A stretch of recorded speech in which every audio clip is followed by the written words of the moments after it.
Good afternoon or good morning, everyone, depending on where you're logging in from. Welcome back from our lunch hour. Our plan is to pick up right where we left off. Prior to the lunch, we heard back from Belinda and Stan on behalf of the Prison Education Program. We went through a number of questions and suggestions from the committee members, and we were going to pick up right there where we left off. Aaron, if it's okay with you, I want to turn it over to the department for some feedback or response. If you were able to review some of those suggestions over the lunch hour and share back with the committee. Yeah, in regard to the Clery reporting, we are consulting internally on what could be possible, and we hope to have an update within the next hour. But institutions would not be subject to Clery reporting for correctional facilities because the facilities are not owned or controlled by the institution. So prisons and distance education, only additional locations are not campuses.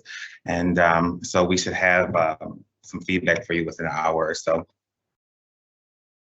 And I know that Daniel sent language. I did not receive it. So perhaps my email may have been inadvertently left off of that. But if you could make sure to include FMCS so they can get it to the appropriate people, the facilitators, so they can get it to the appropriate people, that would be great.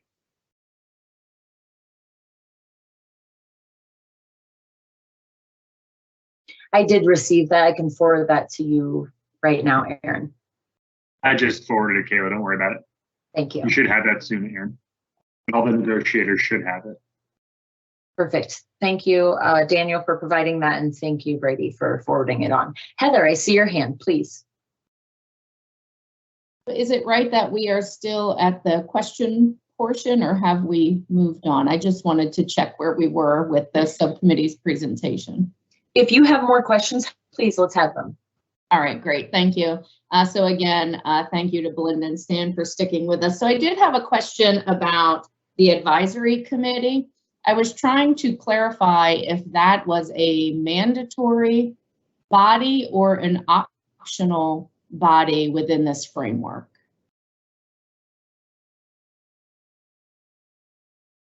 Belinda, did you want to respond to that? Yes, I will respond to that, and I just want it noted that I do want to mention something not related to Heather's question momentarily. I think the language does specifically say that, and I know momentarily Ed is going to kind of pull that document up there as well. I don't have that document exactly right in front of me, and Stan, I see that your hand is up, my friend. I think it's under advisement that in every possible place that does happen, but I want to stop there because I don't have the language ahead of me, in front of me, and I know my colleague Stan has it in front of him, so I want to go to him. Thank you. Yeah, I'd like Stan to answer before we move on to your next point, Belinda. Please, go ahead, Stan. So it is that the review process is a requirement, and the requirement it is required to have stakeholders who are formally incarcerated. There's a number of stakeholders that are required, or that it states must be included, and those relevant stakeholders are to be part of the feedback process that takes place. So I don't know if that. Thank you. Yeah, thank you, Stan. Any follow-up there, Heather? Did that answer your question? I guess I'm trying to figure out if the advisory committee is required. It sounds like a review process is required, and if there is a review, when there is a review, it has to involve certain constituents. But is an advisory committee the body that's required? Department, do you have a response to Heather's question? Yeah, advisory committee is not required. We will see when we go through the document that we have a definition of a feedback process. And as Stan stated, the feedback process is required with participation from relevant stakeholders. But the last sentence of the definition of the feedback process states that a feedback process may, not must, include an advisory committee. Okay, Thank you, Aaron and Stan and Belinda, for answering that. Belinda, please go ahead on your next point. Great, thank you very much. I just wanted to provide just a point of clarification for people listening in, and then also the main committee as well. And we're really excited, Stan and I are very excited to continue this conversation with the main committee about the amendatory language, that we do hope that the main committee will support us with that. Just prior to lunch, the mentioning of grandfathering was put in. I just want it noted, and as you see from the document that Ed will be showing momentarily, there is no mentioning of grandfathering in for colleges that have existing waivers or things like that. So that was something that the subcommittee did not mention. We do have, you do have the subcommittee's thoughts about waivers and the scaffolding of waivers. And I just wanted to mention that, as the subcommittee, we believe strongly that any institution, whether they have an existing waiver or they are going to apply for waivers, should be reviewed by Ed with this amendatory language in mind. Just wanted to have that noted. Thank you very much. Thank you, Belinda. Persis, please go ahead. Thank you. I wanted to this may be kind of a basic question, but as these regulations go into place and there are programs that are not yet programs, like how does that work? How does this process happen? Can you kind of walk us through what would a program, a school, an education program do, and what would that look like for us? Because I think that would be really helpful for me. I saw several hands go up, so Stan, why don't you go ahead, and then Belinda, I have you in the queue. Kayla, I'm sorry. Go ahead. Is there a way if I can ask Steve to clarify the grandfathering piece? I think before we hop into the entire process for how to start up a prison education program. Sure, I'm amenable to that. Steve, please introduce yourself and go ahead. Sure, I'm Steve Finley. I'm in the General Counsel's Office at Education, and I've been working to support Aaron's work with the subcommittee.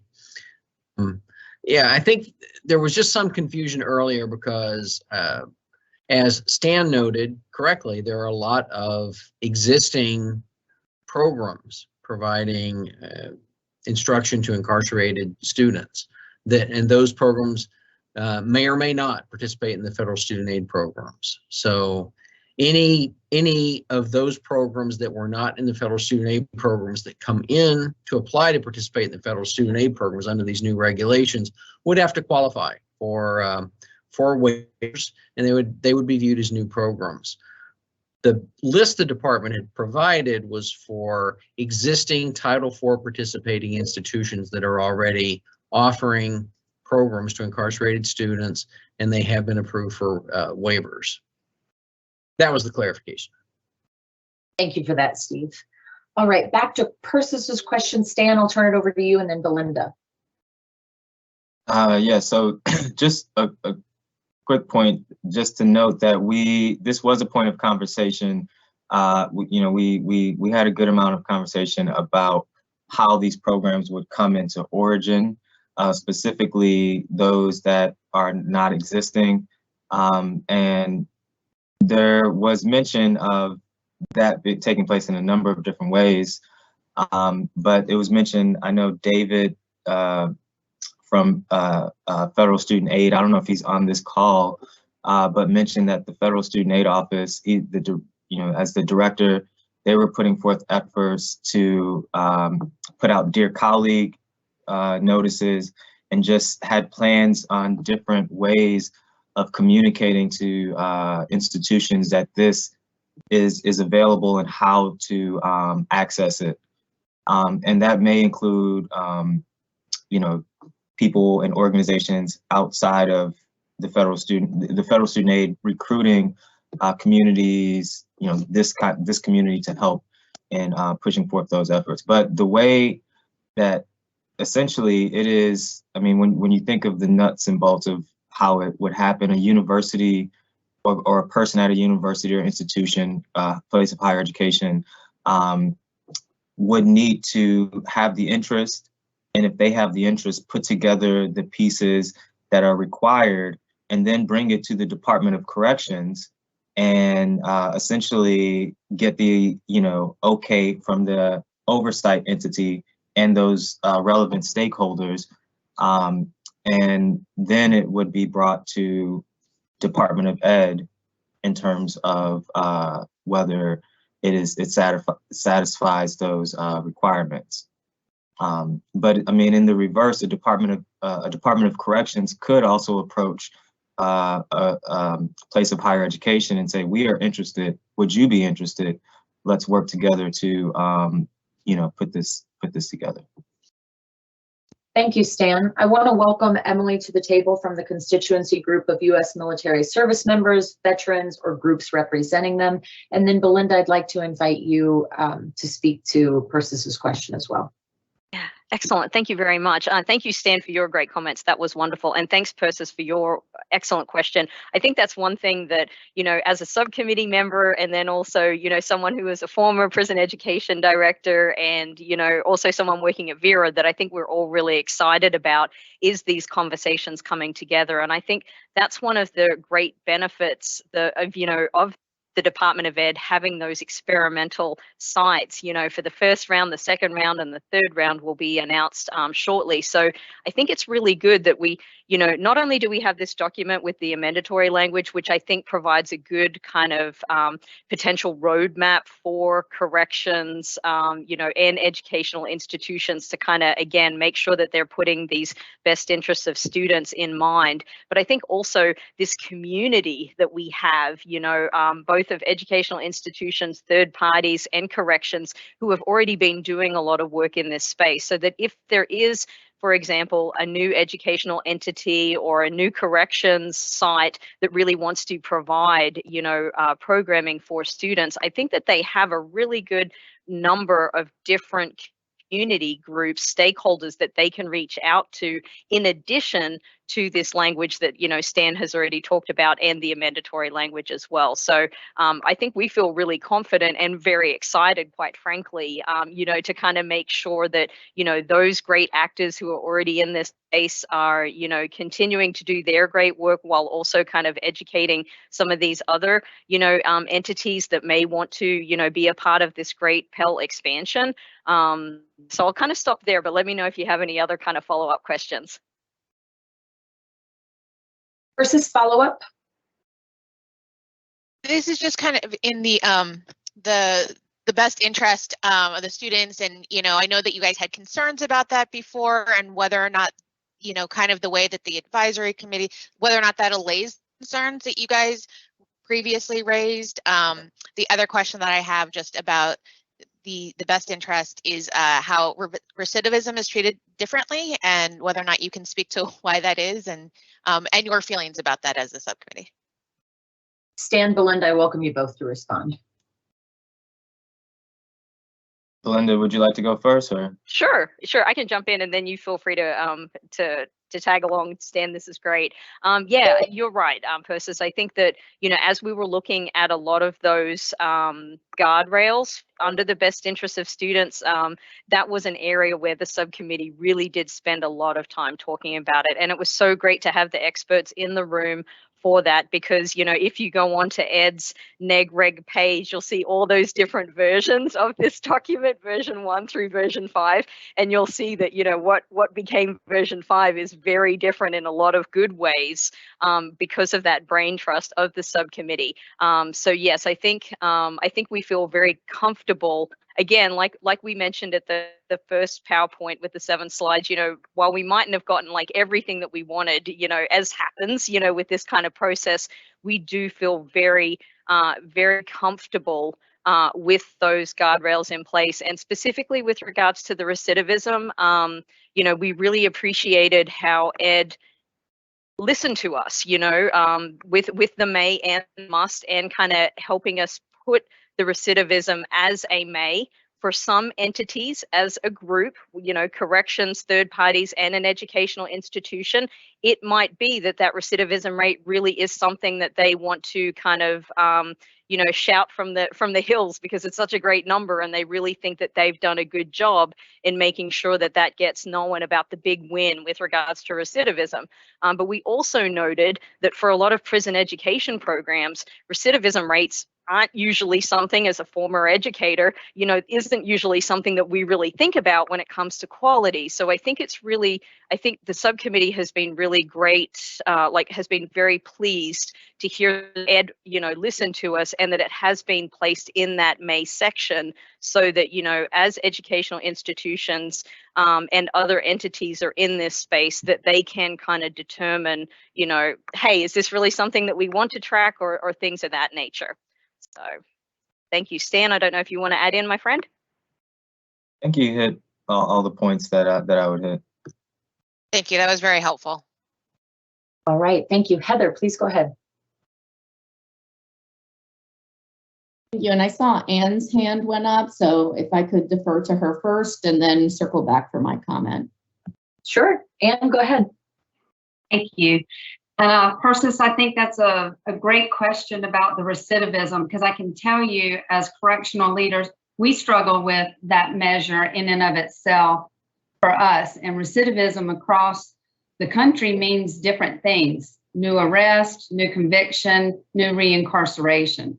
And so I appreciate the department's flexibility in moving that to a May, because it's not always the best indicator. We measure ourselves on failure rather than success. And even as a whole, the correction community is really looking at what are better ways to define success. And I think completion of courses, as well as higher education, is certainly something that we should start looking at from our perspective. So I really appreciate the department's willingness to move that to a May and not making it part of the best interest determination, because it's really not a clear factor in this particular situation.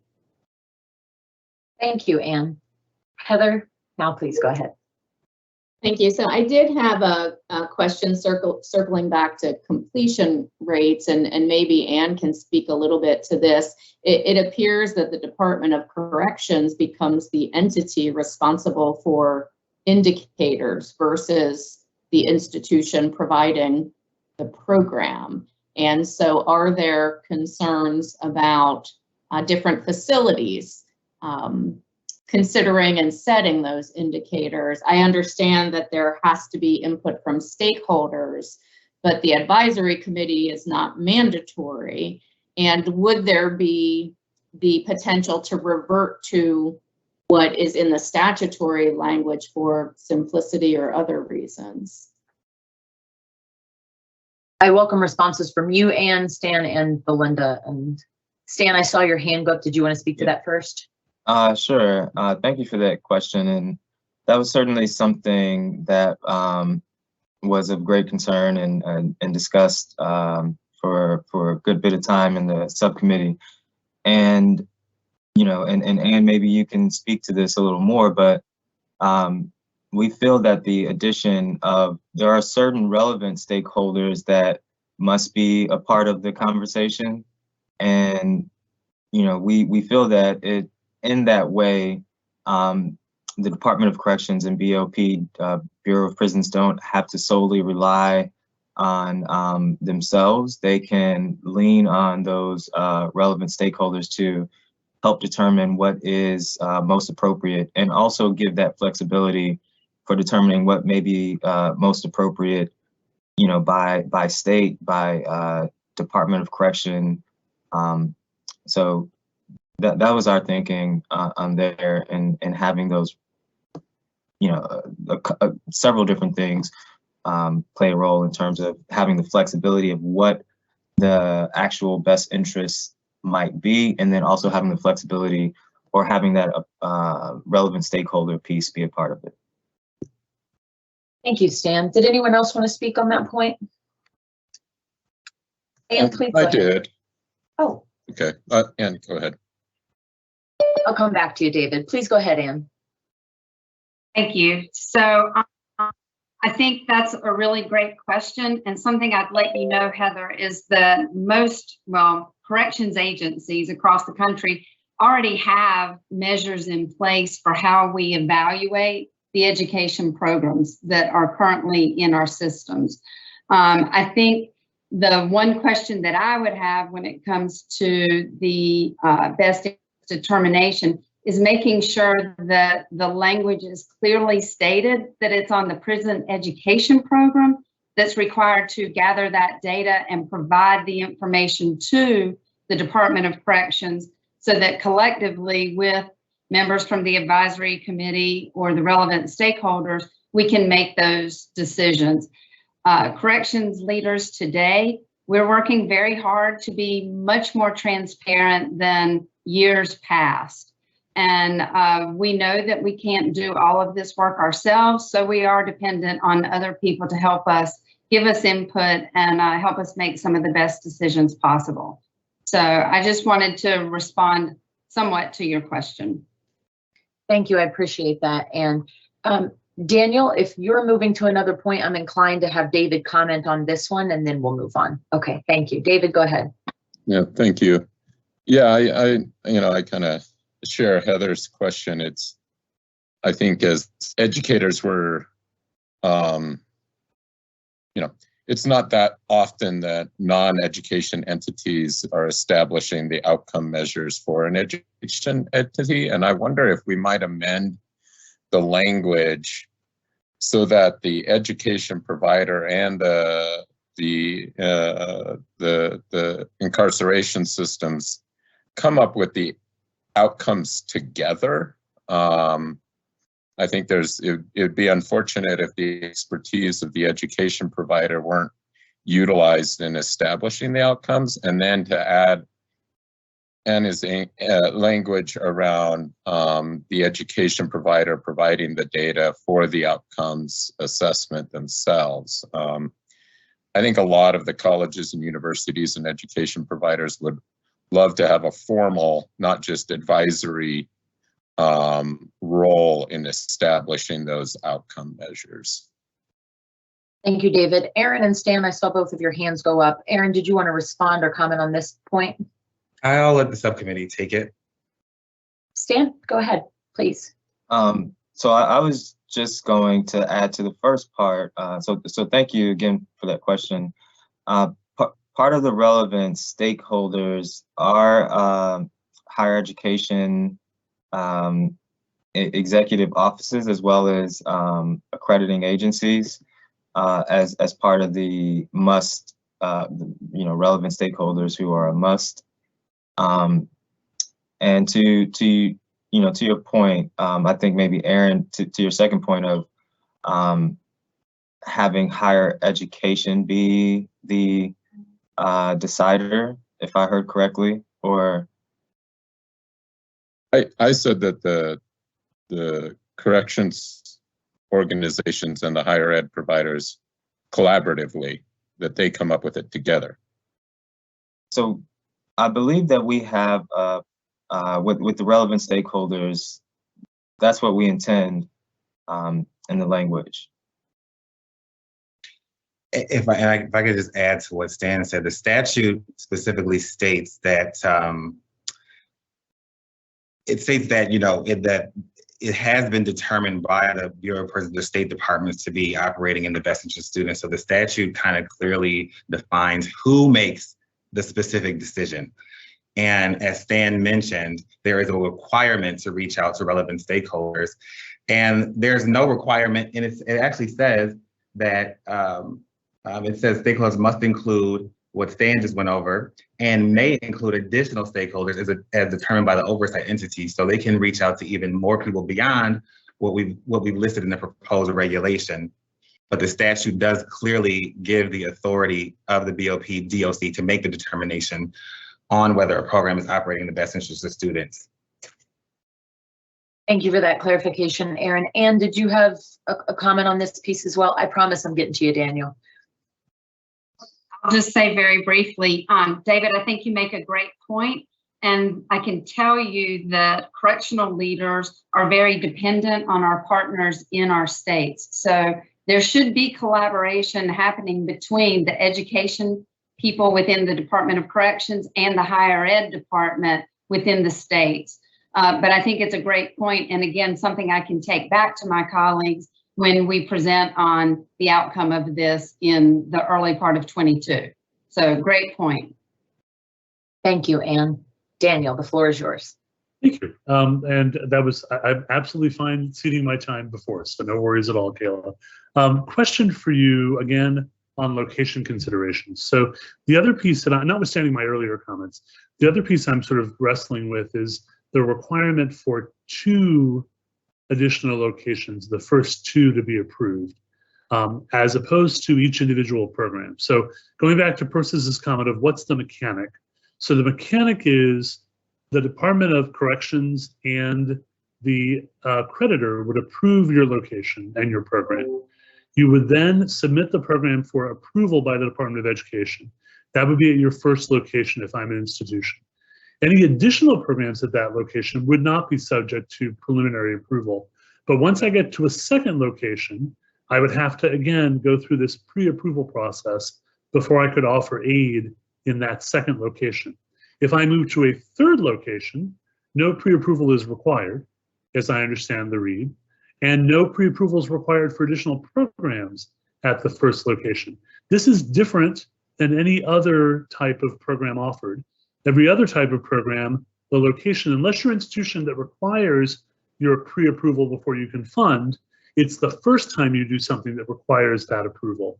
And so I'm questioning and wondering what the logic is behind the second additional location being pre-approved before funding, given that there's a triad here that is reviewing this, right? It's the institution, the Bureau of Corrections, and the accreditor. You can't move forward without all of that approval. So what's the rationale for holding these programs to a higher standard for pre-approval than any other programs in the portfolio? Anne and Belinda, I see both of your hands. Do you ladies want to speak to this question? Belinda, go ahead. I saw Anne's response there. Yes, thank you very much for that question, Daniel.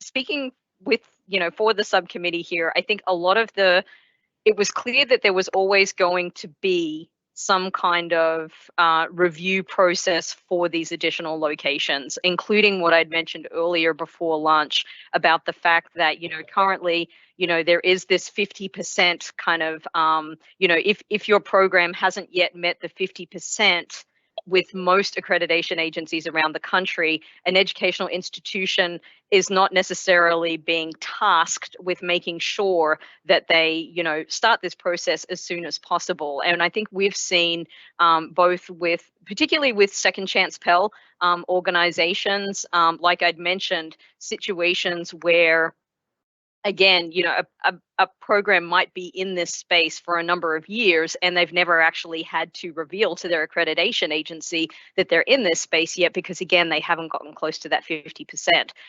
So I think it's definitely warranted that at least that first one definitely gets done, and it definitely gets done in a timely fashion. We're seeing with a lot of different prison education programs around the country that and it's 2 phases really. There's some current prison education programs that they're staying within that one carceral space, so that, for them, they're like, yeah, this is no problem because we're not expanding. There's another group, though, that usually it's either the 1 or 2, and then there's those that are the 10 or 15. And I think it's really important that, for example, if an institution happens to be in state X and they decide that within their state X, they are going to offer a prison education program that is within like a 50-mile radius or something like that, something that's kind of very close to home.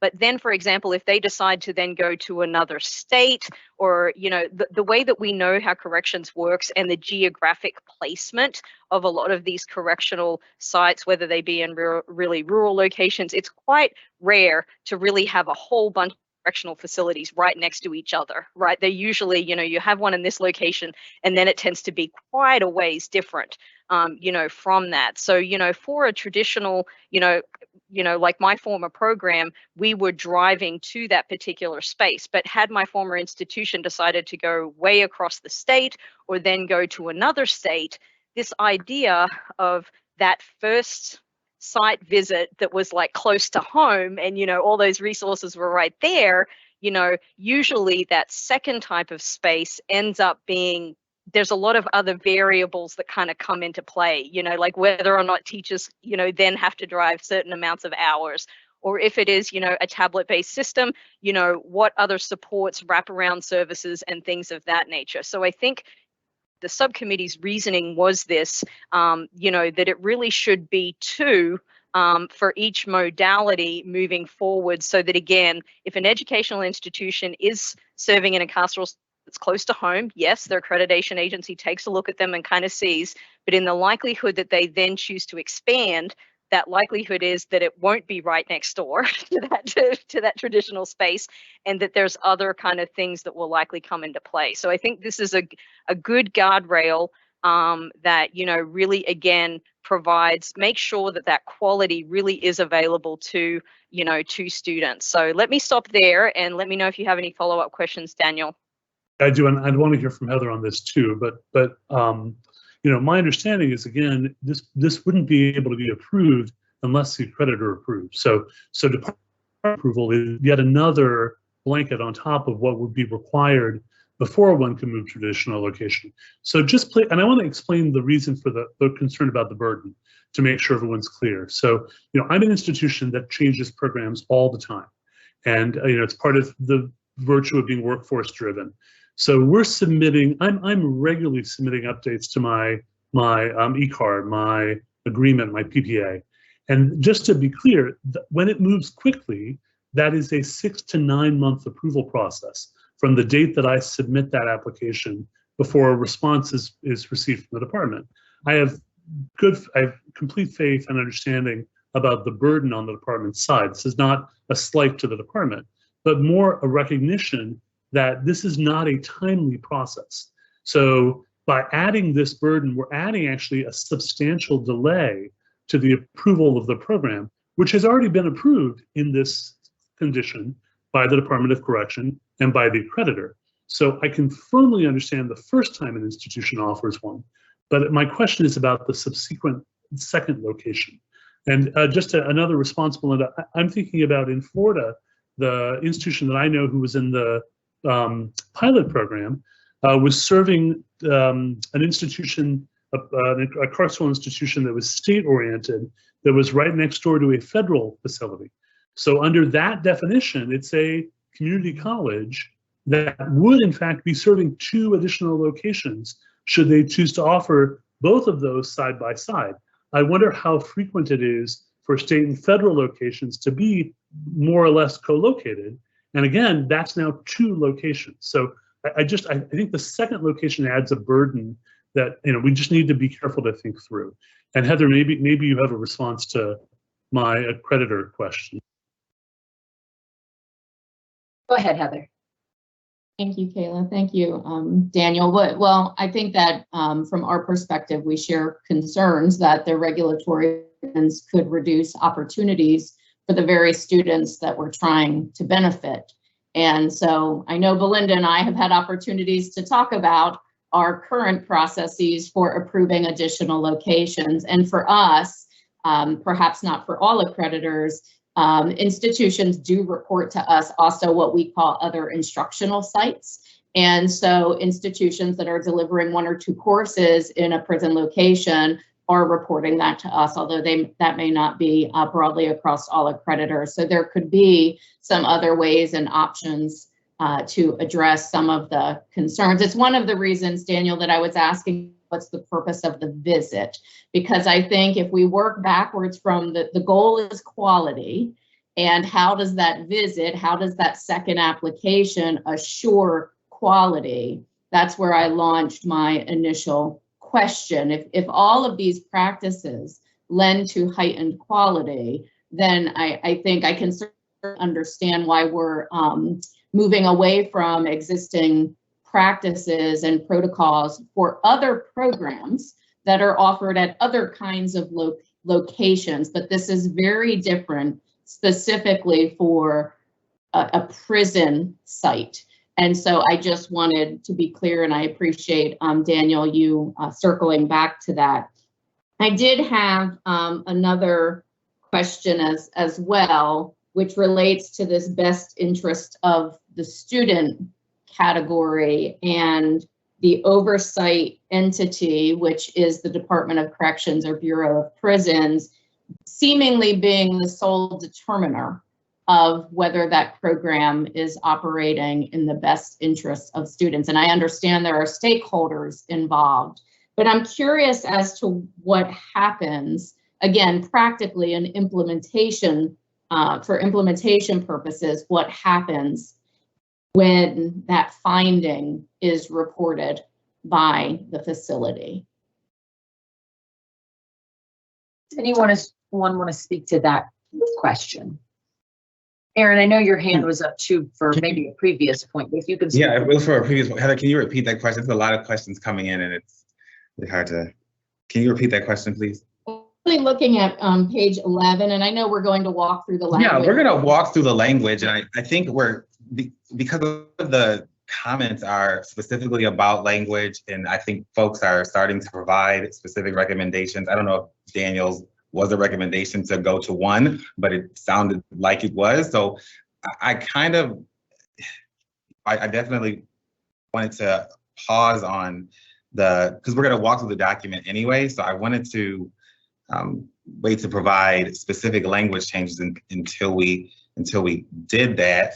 But I also don't want to like curtail any conversation that we're having here. It's just general questions that you have about the regulatory package. But Aaron, I'm fine with waiting for when the department walks through the language. I did have a sort of a procedural question. Does Belinda stay with the full committee as we do that? Or is that left to the others? I'm trying to get procedurally, would she still be here if we had questions about the work of the subcommittee, or is she not part of that walkthrough of the language? Is the department and the committee at large comfortable with Belinda staying to answer questions about the subcommittee's work, knowing that Belinda will not be participating in the consensus check because the decision making is reserved for the committee? Any questions or concerns about that? Okay, great. I'm not seeing any objections to that. So I hope that addresses your question, Heather. Aaron, I'm inclined to have Vanessa project the document because that might be helpful as we go through remainder of questions. Persis, did you have a question before we do that? I just wanted to speak to the number of review processes points. And, you know, from our perspective, we know that there is a wide array of quality between accreditors, and some of the problems that have come up in the bar defense context are related to you know, some of the accreditors kind of rubber stamping programs. And so I think that I'm convinced by Belinda and the subcommittee's recommendation that a second review process would be beneficial to ensure that we have the proper guardrails for these programs to have, you know, the best possible programs for students. Heather, did you have a comment on that? I don't have a comment on that, but I would like to caucus with several groups at this point. Would you like to caucus before we review the language together? Yes, because I think it will help as we go through the language. Stan, I see your hand. If that being the case, could I just make a comment to Heather, your point? So to your point of, and I know we're going to go through the language, so I'll try to make it really quick. On page 11, I believe you're, referring to A, which, says the oversight entity's determination that prison education. So, but if you scroll to page 12, B states that the oversight entity makes the best interest determination through the feedback process that does include the relevant stakeholders. So, I mean, I think, it does have the, language in there that that process should include stakeholders. And I mean, we've had, Anne as representing correctional leaders, mention how the many correctional leaders lean on that type of support in making those decisions. Okay, we are now going to take a caucus. I'm going to ask that we go off live, and then Heather, I'll have you announce who will be joining the caucus so that we can sort that out with the technology.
All right, welcome back, committee members.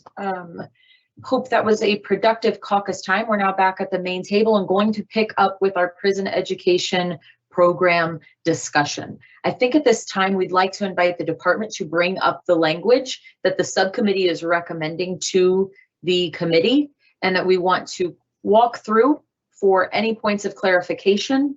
And ultimately, this language will be subject to a consensus check. So Vanessa, if I could invite you to share the document, that would be very helpful. Aaron, please go ahead. And I did have a question for Daniel. Okay. Is Daniel because I've stated on record with our policy on Clery reporting, would you be comfortable with the department outlining that in sub-regulatory guidance? I trust you and love you, Aaron, and I say that meaningfully. I just have concerns about ongoing pieces. So I would be more comfortable, I mean, I appreciate it, but I'd be more comfortable if that was specifically in the statute or the regulation in some way. So, I mean, I have faith in this administration and your institutional, perspective, but the institutional knowledge and longevity questions a risk. Okay. Thanks for that, Aaron and Daniel. Are we ready to share the document, department, and walk through that? Yeah. I guess it's up to Vanessa.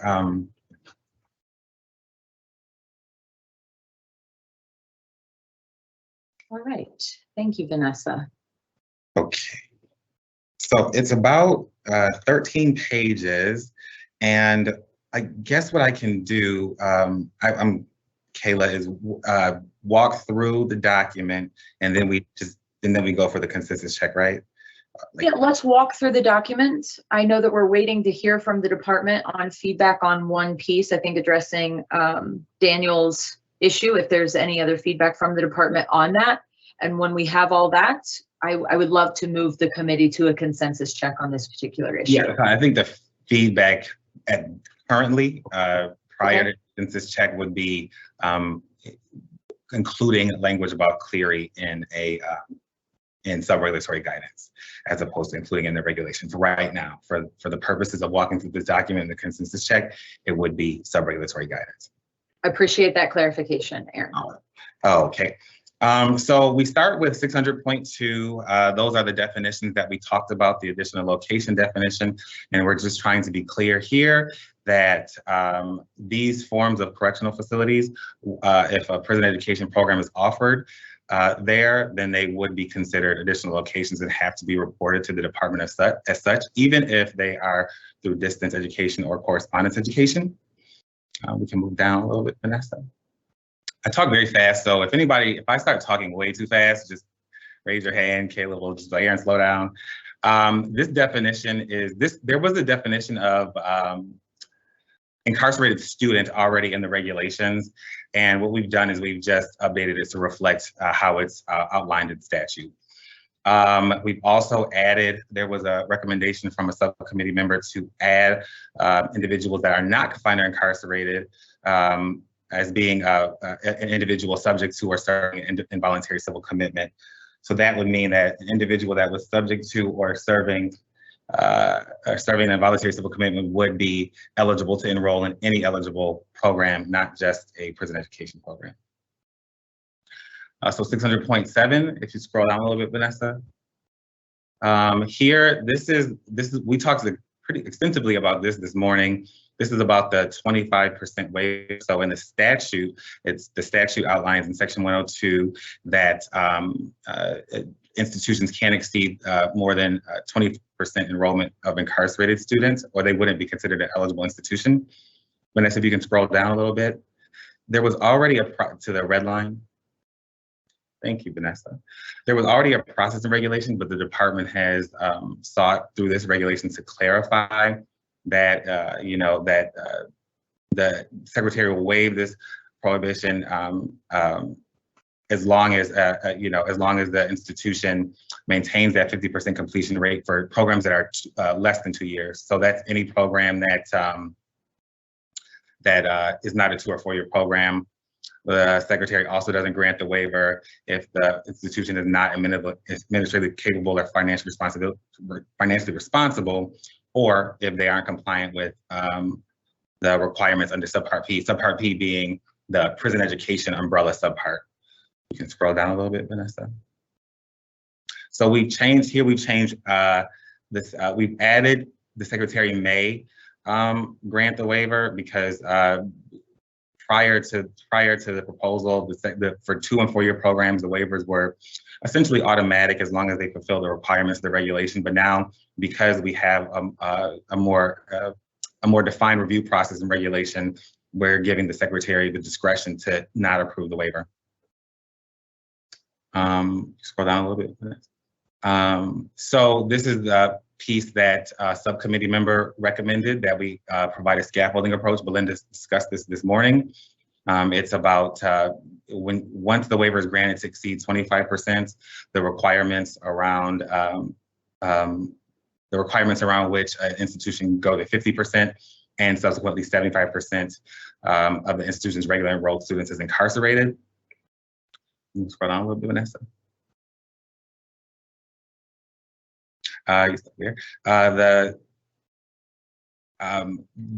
This section describes the process for the secretary either limiting or terminating the waiver if we find they no longer meet the conditions that I described above, like the institution becomes financially irresponsible or no longer is administratively capable.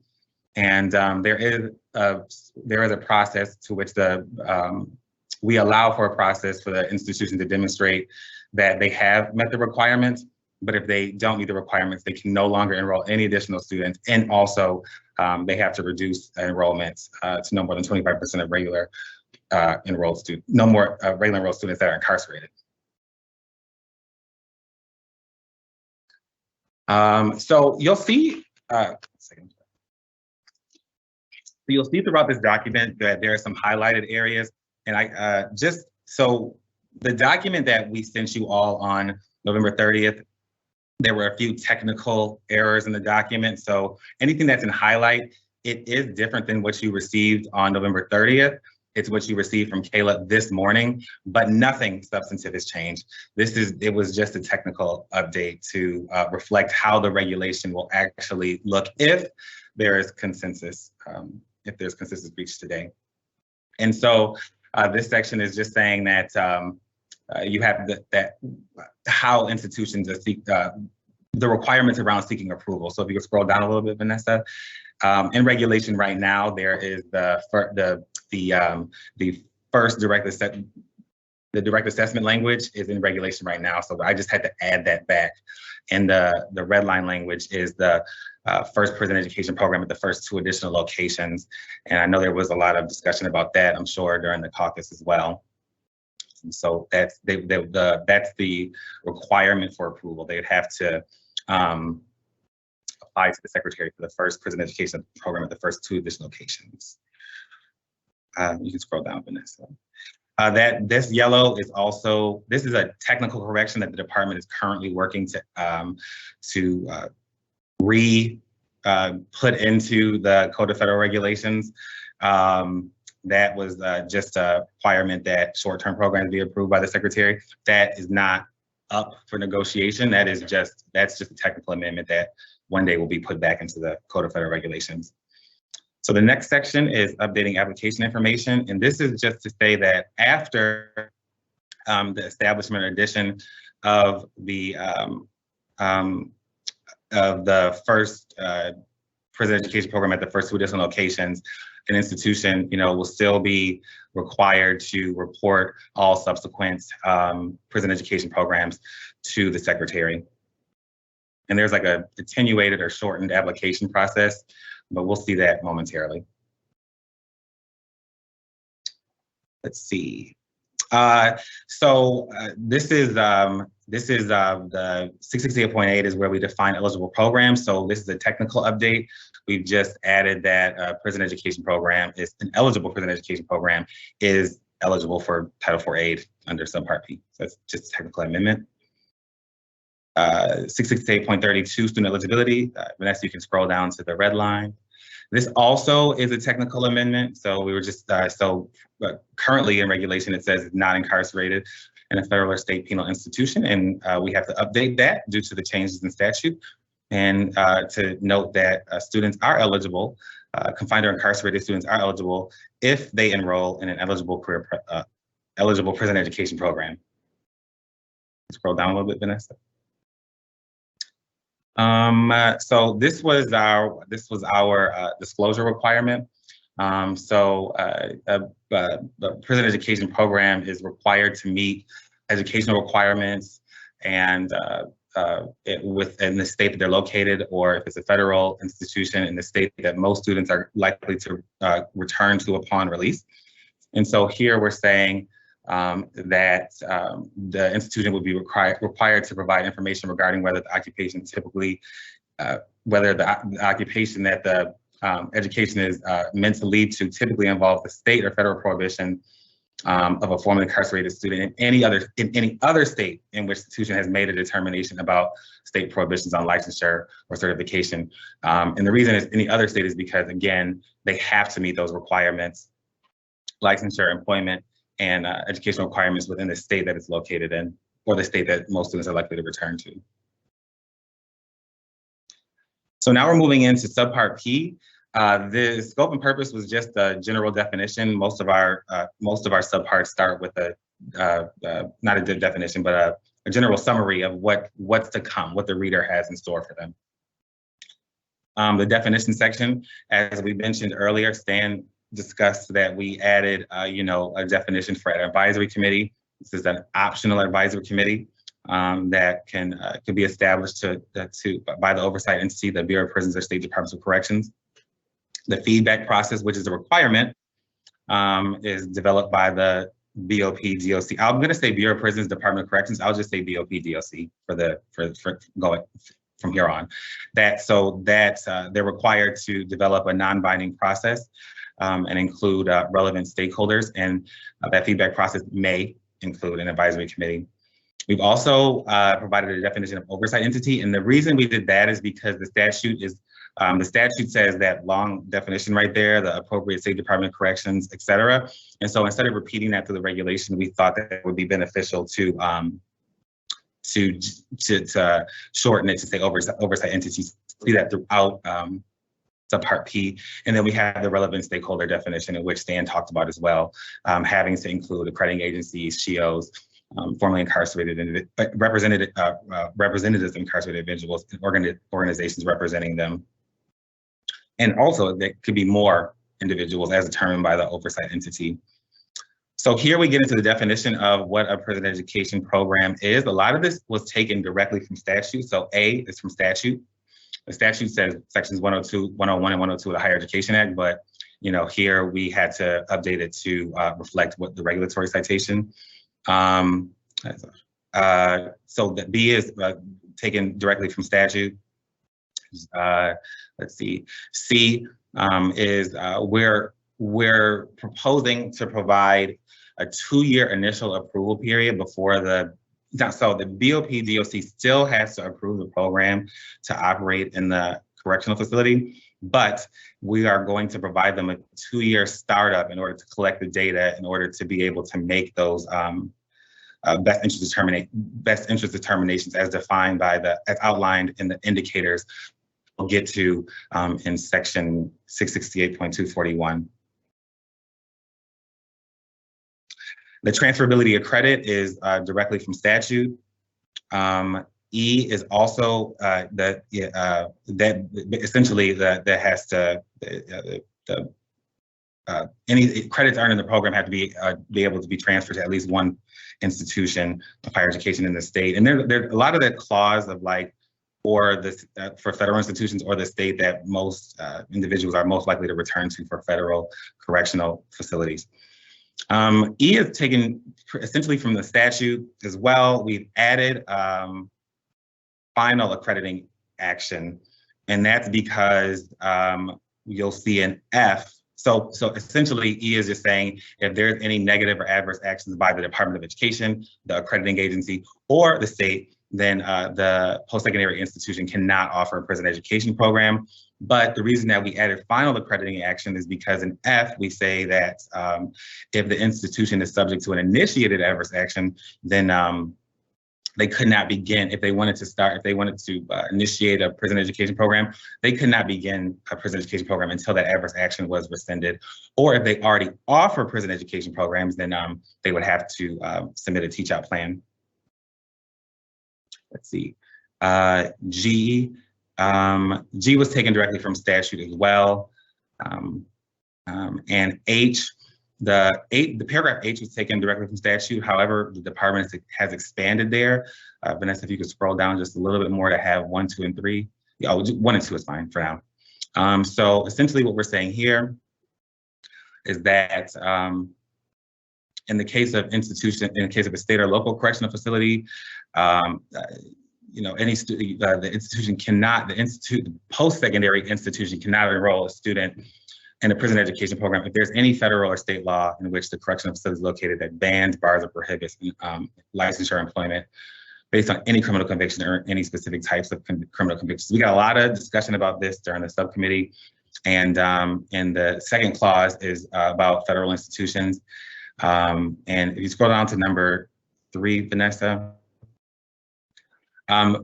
because we got a lot of discussion about this in the subcommittee about, institutions not being able to enroll students if there is a state or federal law that would prohibit them or ban them from obtaining licensure or employment.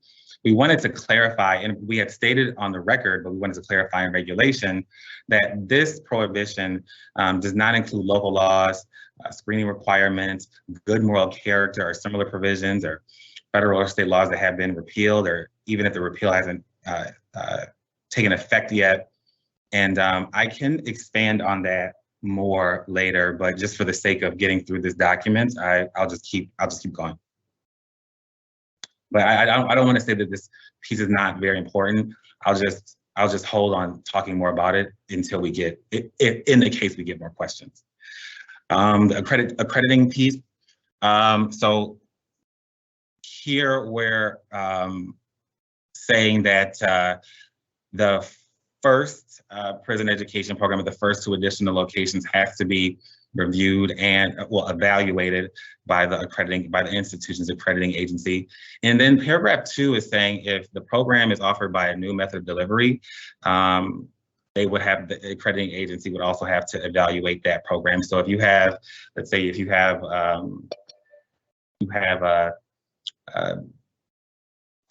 institute, like if you're offering a prison education program at a correctional facility, and that's been reviewed by the accrediting agency, then you want to expand it to a subsequent, in person. If you're offering in person, you want to expand it to another one in person. Those 2 have to be evaluated, but after that, they don't have to be evaluated anymore, right? But let's say you want to offer another program at another additional location through a different method of delivery, like distance education. That would have to be evaluated by the accreditor, and that's just to ensure that it's not, well, we have an in-person program and that's been approved, and now we can kind of like change that over to distance and rapidly expand our programming.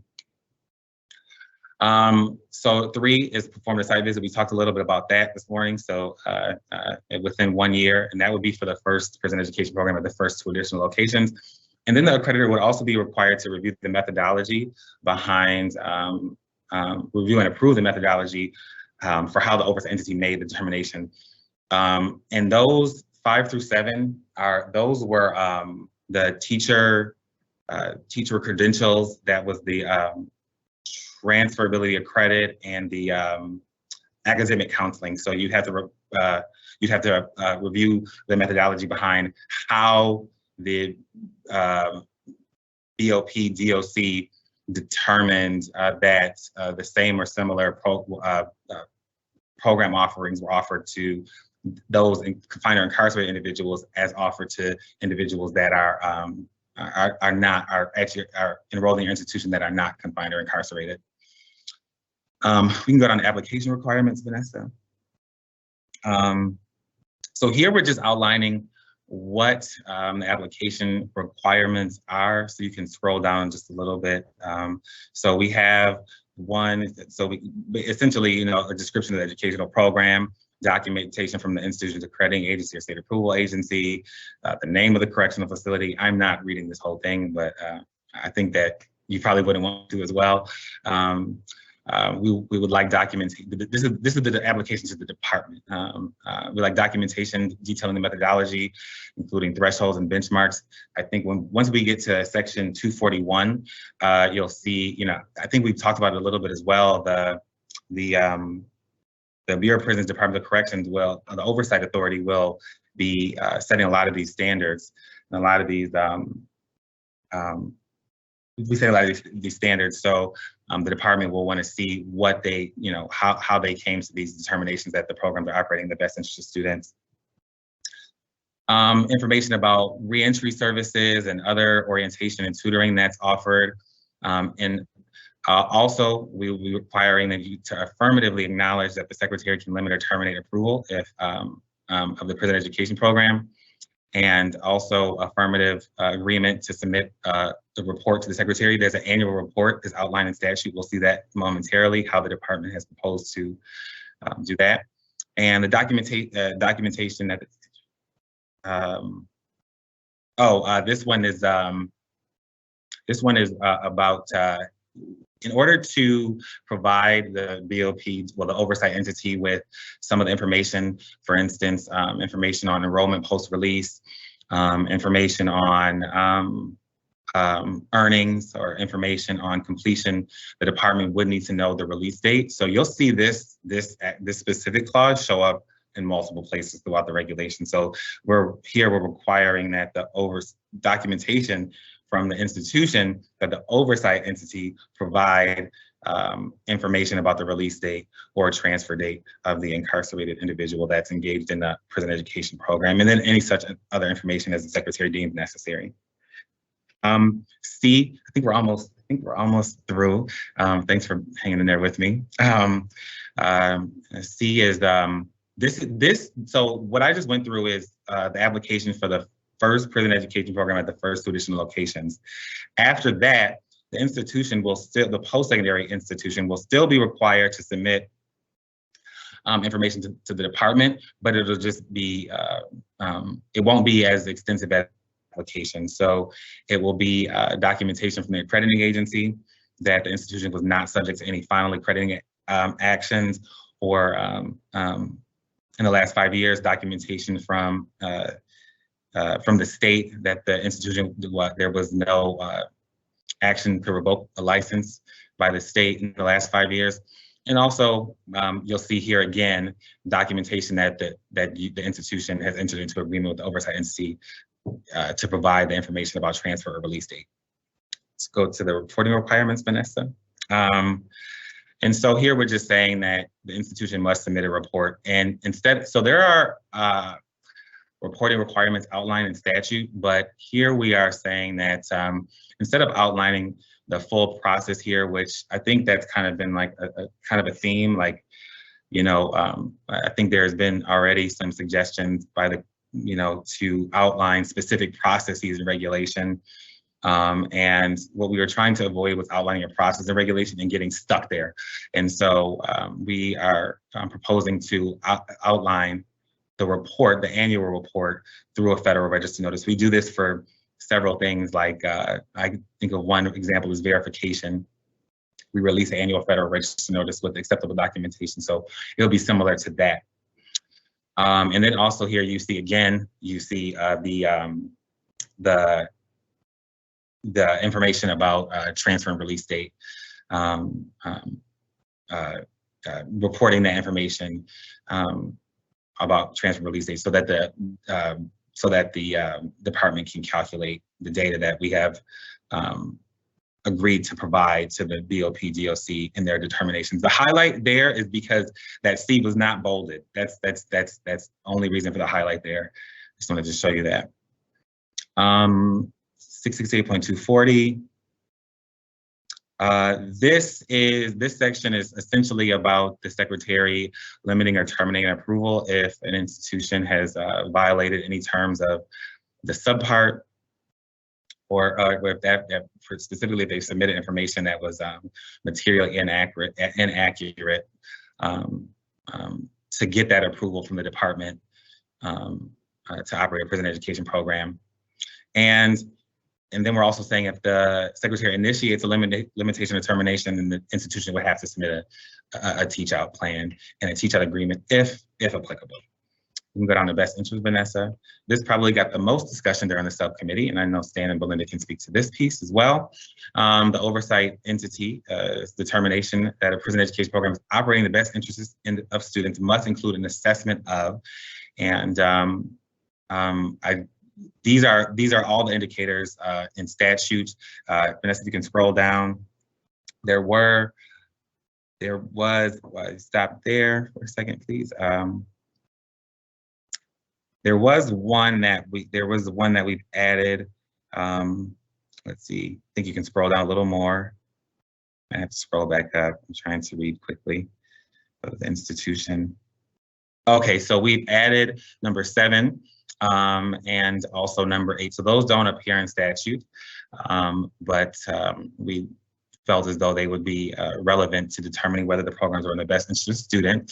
So the first was a recommendation by the subcommittee, and that was whether formerly incarcerated students are able to fully transfer their credits to continue their program at any location of the institution, including the same mode of delivery, barring any exceptional circumstances surrounding the student's conviction. And then we've also proposed to add completion rates. Let's see, yep, whether the rates of completion meet the threshold set by the oversight entity. So those are 2 that the department has proposed to add to the indicators. And then we also saw May, so that the May is you don't have to assess recidivism, the BOP DOC would not have to assess recidivism or any other indicators. Now they can choose, the oversight entity can choose to do that, but they're not required to assess those elements. Let's see. All right, so this is language that we added between the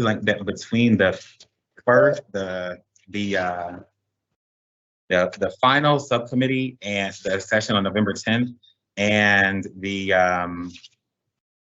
and today essentially. And so essentially the department has moved the language about the feedback process here. But it'll apply to all the indicators. The department has also added B2 to clarify that not meeting one of the indicators is not disqualifying. It is an assessment of the totality of circumstances, and the oversight entity must consider these indicators.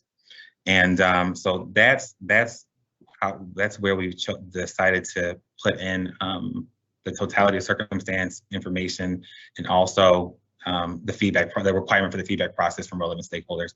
And then C is the subcommittee recommended a formal appeals process, but the department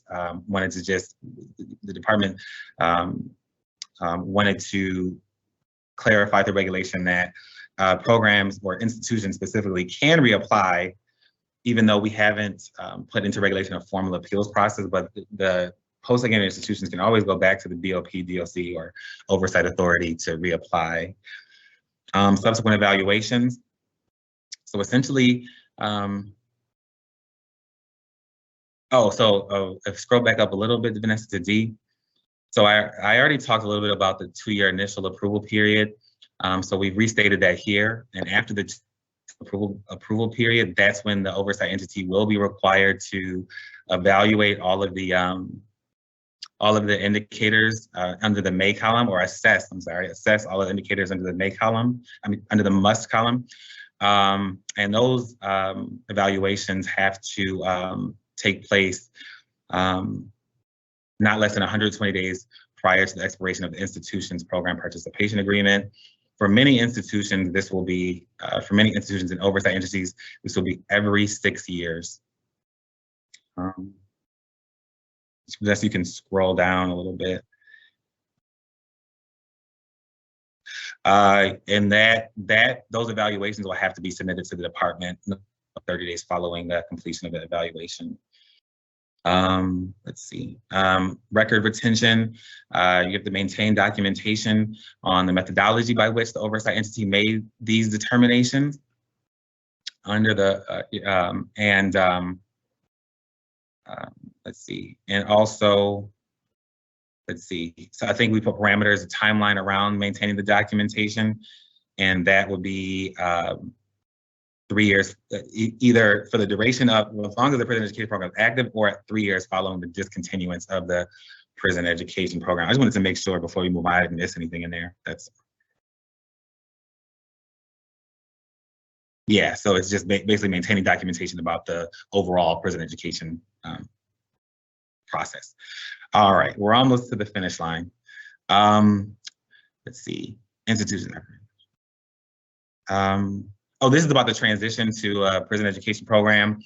This is just essentially saying that if there may be some institutions that are currently offering prison education programs at local correctional facilities, or in any correctional facility that's not a federal or state penal institution or correctional facility.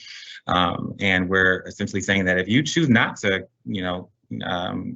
convert your programs over to a prison education program, then that there's a wind down process that the student can continue receiving aid to engage in an eligible program for up to 6 years. And there are a few other caveats in there with, or July 1st, 2029, but there's a few, and that was 6 years from July 1st, 2023, when the regulation will be in effect. Let's keep going, Vanessa. And this is the calculation of a Pell Grant. What we've done here is we got a lot of comments about questions about this. What we've done here is we have essentially just tried to highlight that Pell cannot exceed cost of attendance. And if it does, it has to be reduced in the circumstances for which, under which it has to be reduced. So that concludes that. So I think I'll turn it back over to Kayla. Thank you very much, Aaron, for walking us through that document. Daniel, I see your hand. Thank you, and thank you, Aaron, for walking through it as well. I have a question for you. In the small group discussion that we had, there was a question raised, and I don't see this specifically stated in the document. I think there's an assumption being made that private for-profit institutions would or would not be eligible to participate in these programs. I don't see a specific call out anywhere in the document. I see waiver language that allows someone with more than 25% of student public or private nonprofit to be able to ask for the waiver. But I don't see any specific exclusion of private for-profit institutions in anything that we've reviewed to date. Under section 668, I'm sorry, Kayla, am I allowed to? Please, go ahead. Yeah, answer. Under 668.236, we say 668.236A is an eligible program under the subpart offered by an institution of higher education as defined under 600.4, which would be a public or private nonprofit institution, or a post-secondary vocational institution as defined under 600.6. So 600, thank you. 600.4 by definition does not include private for-profit. Is that the reference? Yeah, I'm looking at it, Aaron. That is, yep. Correct. Okay, thank you very much. Heather, please. You. So I'm going to go back to the beginning, and I tried to take notes as Aaron went through the 13 pages, and thank you, Aaron, for walking us through that. I did want to ask about the scaffolding that Belinda had referenced earlier, and then Aaron, you reviewed with us around the waiver limitations on page 2. 5 years was selected, and I wondered if that 5 years was selected for a reason. Was it based on evidence that the subcommittee had? Just curious as to how we landed at 5 years. Belinda, did you want to speak to that? Belinda's recommendation, well, subcommittee made the recommendation for scaffolding, so I would like to allow Belinda to weigh in on it. Sure. Thank you very much, Aaron, and thank you, Heather, for that question. Yes, so in the language, this gets back a little bit to the things that we did get and the things that we didn't get. Aaron has mentioned a section where it talks about that 2-year kind of probationary, that 2-year kind of component in the subcommittee, we had requested, and it was not taken up, and that's totally fine. The subcommittee is okay with this. But one of our thinking with the 5 years, for example, is you know, an educational institution that is providing a baccalaureate degree, for example, would typically run in that 4-year kind of time frame. And we had that 1 year kind of listed. And in that longer PowerPoint, the 40-page one, you'll see bubbles that kind of talk about this too. But we had listed that 1 year as being a period for where educational institutions and others could kind of tabulate that data. So that kind of 5 years seemed to be, you know, really a very good placeholder that kind of encompasses everyone, but particularly with the baccalaureate. So I hope that answers that question. That's where we were coming from with that, Heather. Thank you, Erin and Belinda, for answering that. Heather, did you have something else? I do, but I'll wait until Go back and let, not a problem. Joe, please go ahead. This is just a quick follow-up on Daniel's question. Erin, at the very end of your answer, you mentioned a separate section of the code that provided for vocational schools. And I'm wondering if you could just expand on how vocational school is defined there. Yeah, and so we have a definition of a vocational school in regulation, and I hesitate to read the whole thing. That's fun. It is at 6.6. So, but I will say that a post-secondary vocational institution is a public or private nonprofit educational institution. Okay. But okay. Yeah. That answers my question. Thank you very much. Thank you, Joe. Thank you, Erin. Heather, please. Thank you. So I'm just circling back to my notes, and I think that took me to page 6. So where there's an indication about the initial 2-year approval, that approval is by whom and given to whom?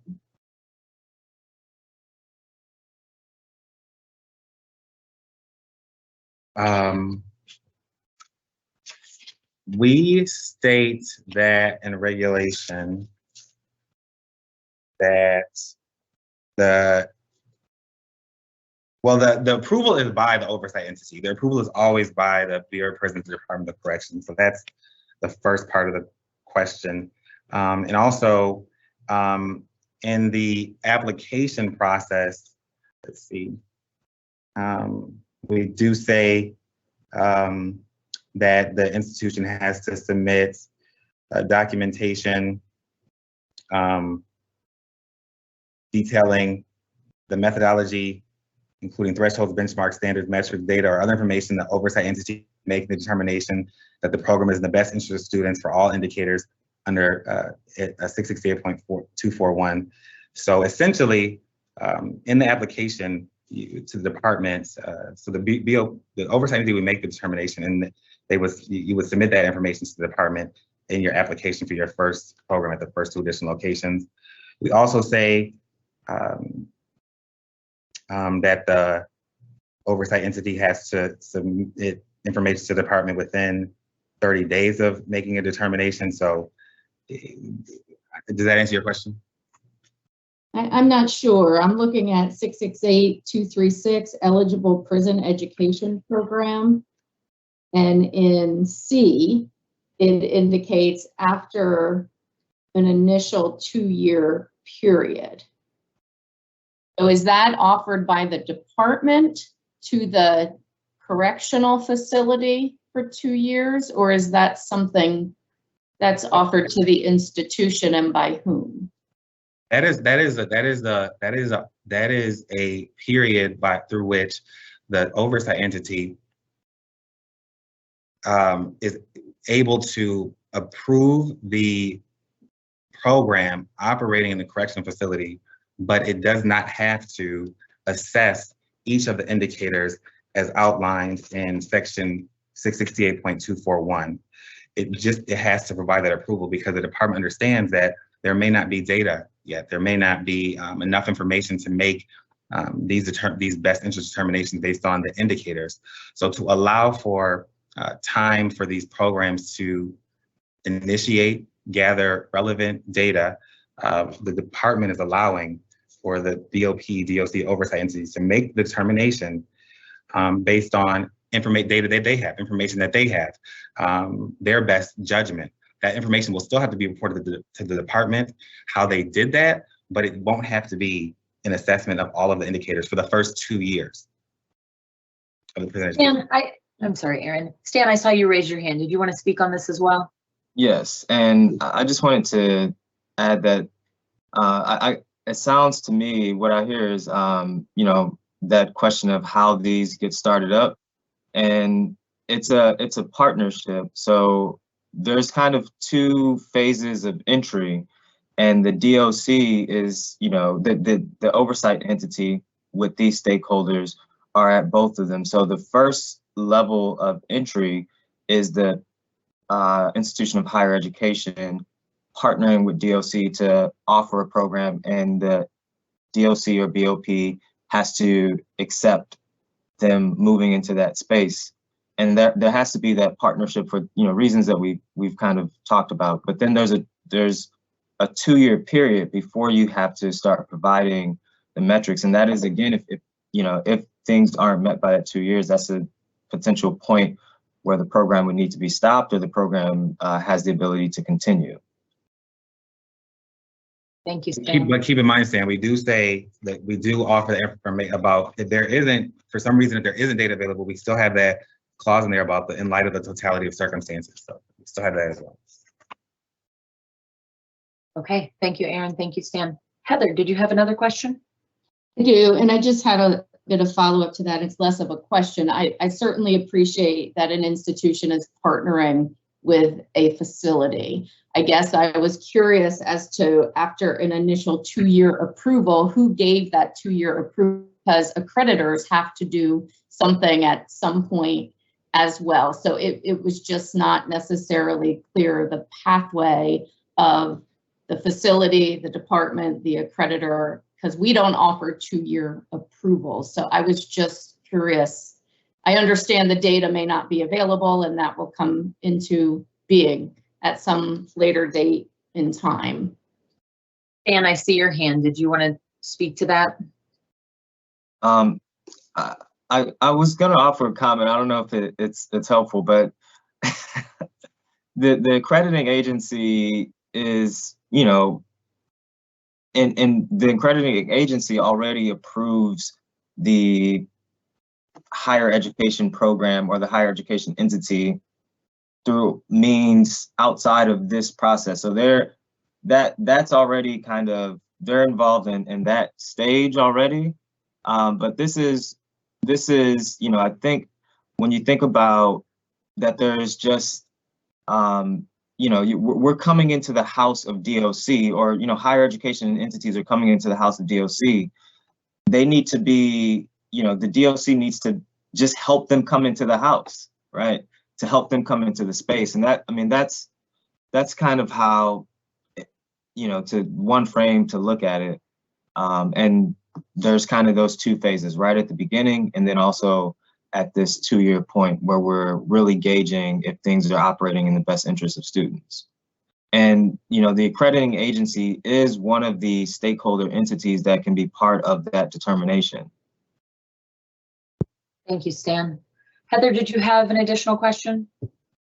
I think the clarification is just, in order for the institution to deliver a program at that location, they do have to get our approval, whether it's here or not. If they've not been operating at that facility, they are required to get accreditor approval to operate there, to have an additional location. So I just wanted some clarity around who was approving what and when, and I think Stan's remarks were helpful. But I do have other questions, but I see Michaela has come on, so I certainly want to defer to others. Okay, let's go to you, Michaela, and then we'll come back to Heather. Cool, super quick. I just want to make sure that I'm tracking Heather's concerns and what's being said like properly in my head. So the way that I'm understanding is that there's a concern because it specifically says there has to be a site visit from the accreditors, right? Which may or may not happen under their normal processes. But other than that, is the accreditor in specific responsible under these? Because you know what Heather's asking, like, are you asking us to now have a different process than our normal process for accrediting a site location? And if that is the case, how that is being addressed in here? Or maybe I'm misunderstanding what that kind of conversation is that's occurring right now.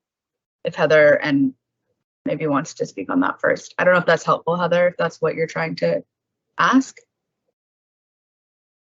Go ahead, Heather. Kayla, I was just trying to get at, you're right, where it says that an approval, after an initial approval, we have the facility involved, we have the accreditor involved, and we have the department involved. And it wasn't clear to me which entity it is that's giving that initial 2-year approval.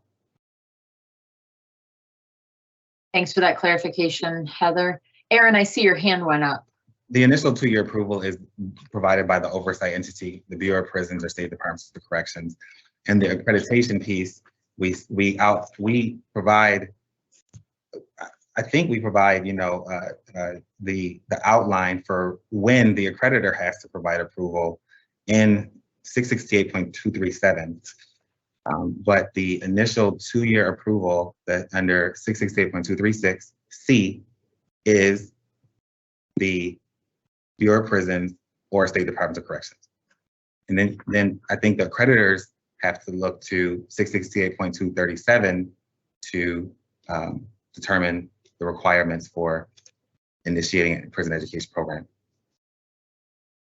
Thank you, Aaron. Any further questions, Heather?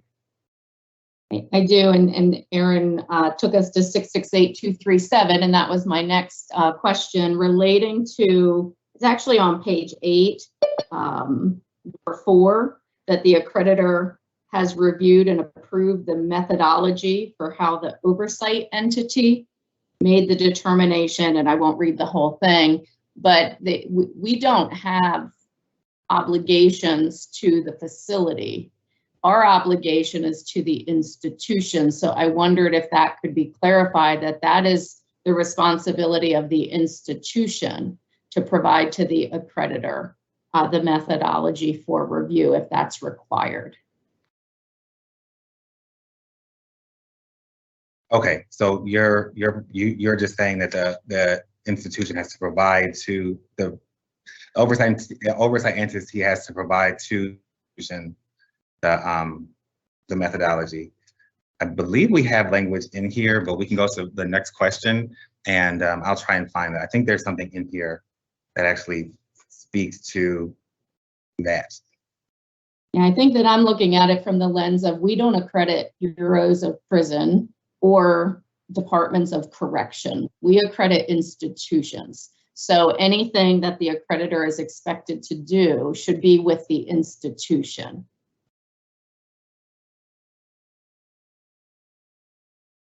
And then Aaron, I had some questions. I'm happy to send them to you if I can get them in the chat quickly, but there are references to adverse action, and that's the withdrawal of accreditation. So I just wondered, was that intended, or did we mean institutions in a non-compliant status, which is something less than the loss of accreditation? Warning, probation, show cause, very different than an adverse action of withdrawal of accreditation. So I don't know that we need to talk about that, but I did want to just raise that. And then there's language referencing a grant of accreditation or pre-accreditation in terms of approval. And I wondered if scope of accreditation was more appropriate. Some of these institutions will already have accreditation and will be looking to modify their scope of accreditation versus it's their initial time getting accreditation. So it's just terminology, and I'm happy to send you that on where the pages are. I think the one area still that I have some concerns relates to the best interest of students indicators. And I know the small group talked more about that, and I certainly would ask them to add their comments here. But I think the reference to completion rates there and other typical kinds of indicators that are important may need to be viewed differently here. And I appreciate that you walked us through which are in the statute and which have been added, because I think that's tremendously helpful at looking at what is here. But it does raise the question if other indicators that speak to quality for these programs should be considered here. And I will let others speak to that. I see a number of hands, Aaron, Stan, and Belinda. There were a number of questions there, so I'm happy to hear from all of you on all of them. Aaron, did you want to go first? I'll just jump in really quick and I'll turn it over to Stan and Belinda. So there is a section on record retention in let's see, 668.241. And it says the institution must obtain and maintain documents of the methodology by which the oversight entity made each determination for review by the institution's accrediting agency. So there is language in there already that requires the institution to get that information from the accrediting agency. Thank you, Aaron. Stan, please go ahead. Sorry, I was wanting to just, I think I was wanting to speak to the best interest piece, but I'll speak to the accrediting requirements piece, which was the 668.237, number 4, B4. And so do you have one, to Aaron to clarify, is this statute, 2, or Aaron, do you want to clarify that? What statutes, Dan? So 668.237 accreditation requirements, B4. So the question that she had about the fact that they should, it's the higher education institution that they should be interacting with, not the DLC or BOP. So just, so is that statute is one question. Then the other point that do you want to answer that part first? Not in statute. That is number 4 is not a statute. Okay. And then Heather, would you have language that you would provide to suggest where you see or like it to be? And then my additional piece would just be I was trying to come up with an analogy of, are there instances where, universities trying to offer, programming inside the buildings of Facebook or, some other place where there has to be the partnership.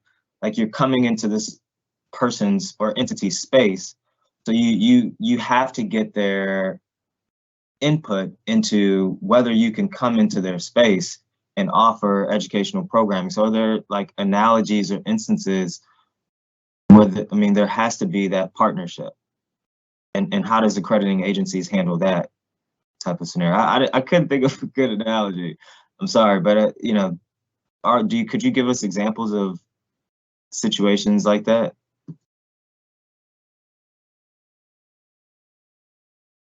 Heather, did you want to respond to that?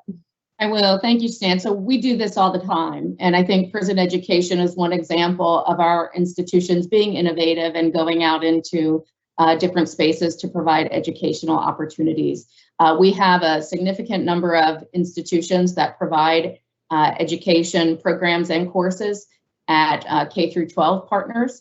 We also have where they're going out into other kinds of work environments and providing specific academic credentials at those places of employment, specifically geared toward employees of those agencies or organizations. So this is not unusual for accreditors. And in fact, I believe we have 27 institutions right now delivering programs or courses at prison locations throughout our membership. So we're very familiar with managing this, which is why I'm raising some of the questions, because what I'm seeing is slightly different than how we may be managing it now, and also maybe adding some additional pieces that are new and certainly worthy of consideration. And I'm not saying every accrediting agency handles those as we do, but we are all attuned to changes at our institutions. And then we have the statement of accreditation status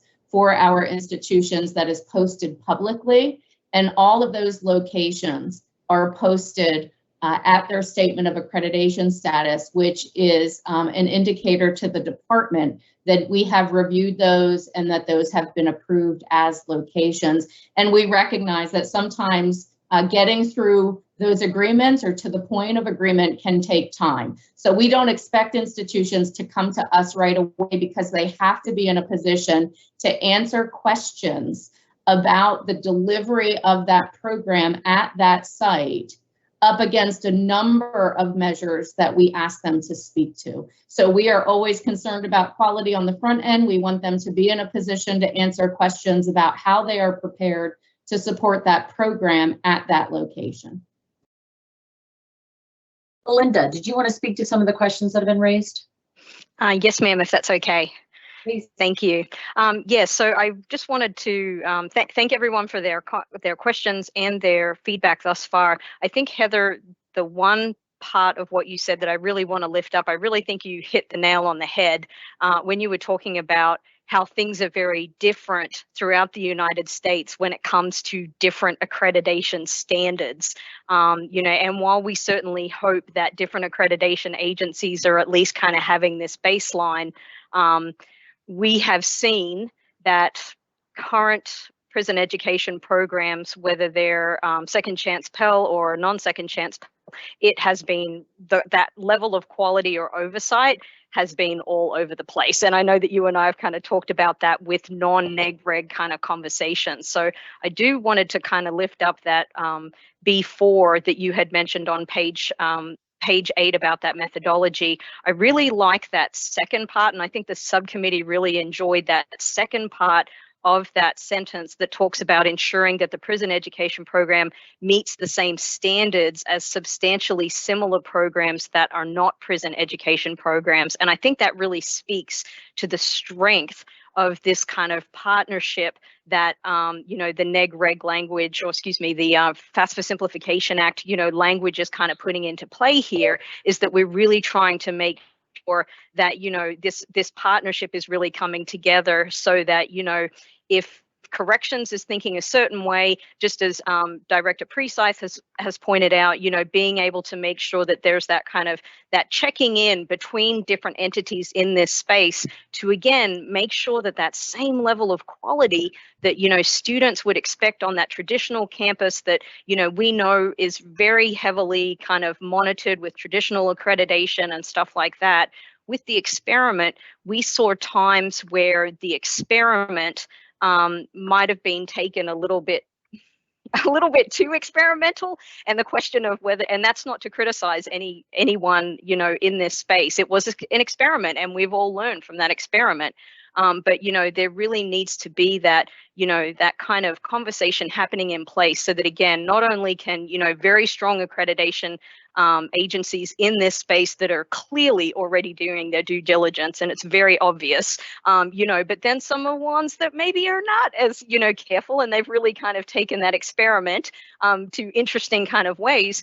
This kind of language really brings, that kind of level of kind of continuity. So, I just wanted to kind of lift that up, from the subcommittee with regards to that particular language there. And then just briefly, I wanted to mention too, your other question that you'd put out there with regards to those indicators, and outcomes as we're kind of getting ready for the best interests of students.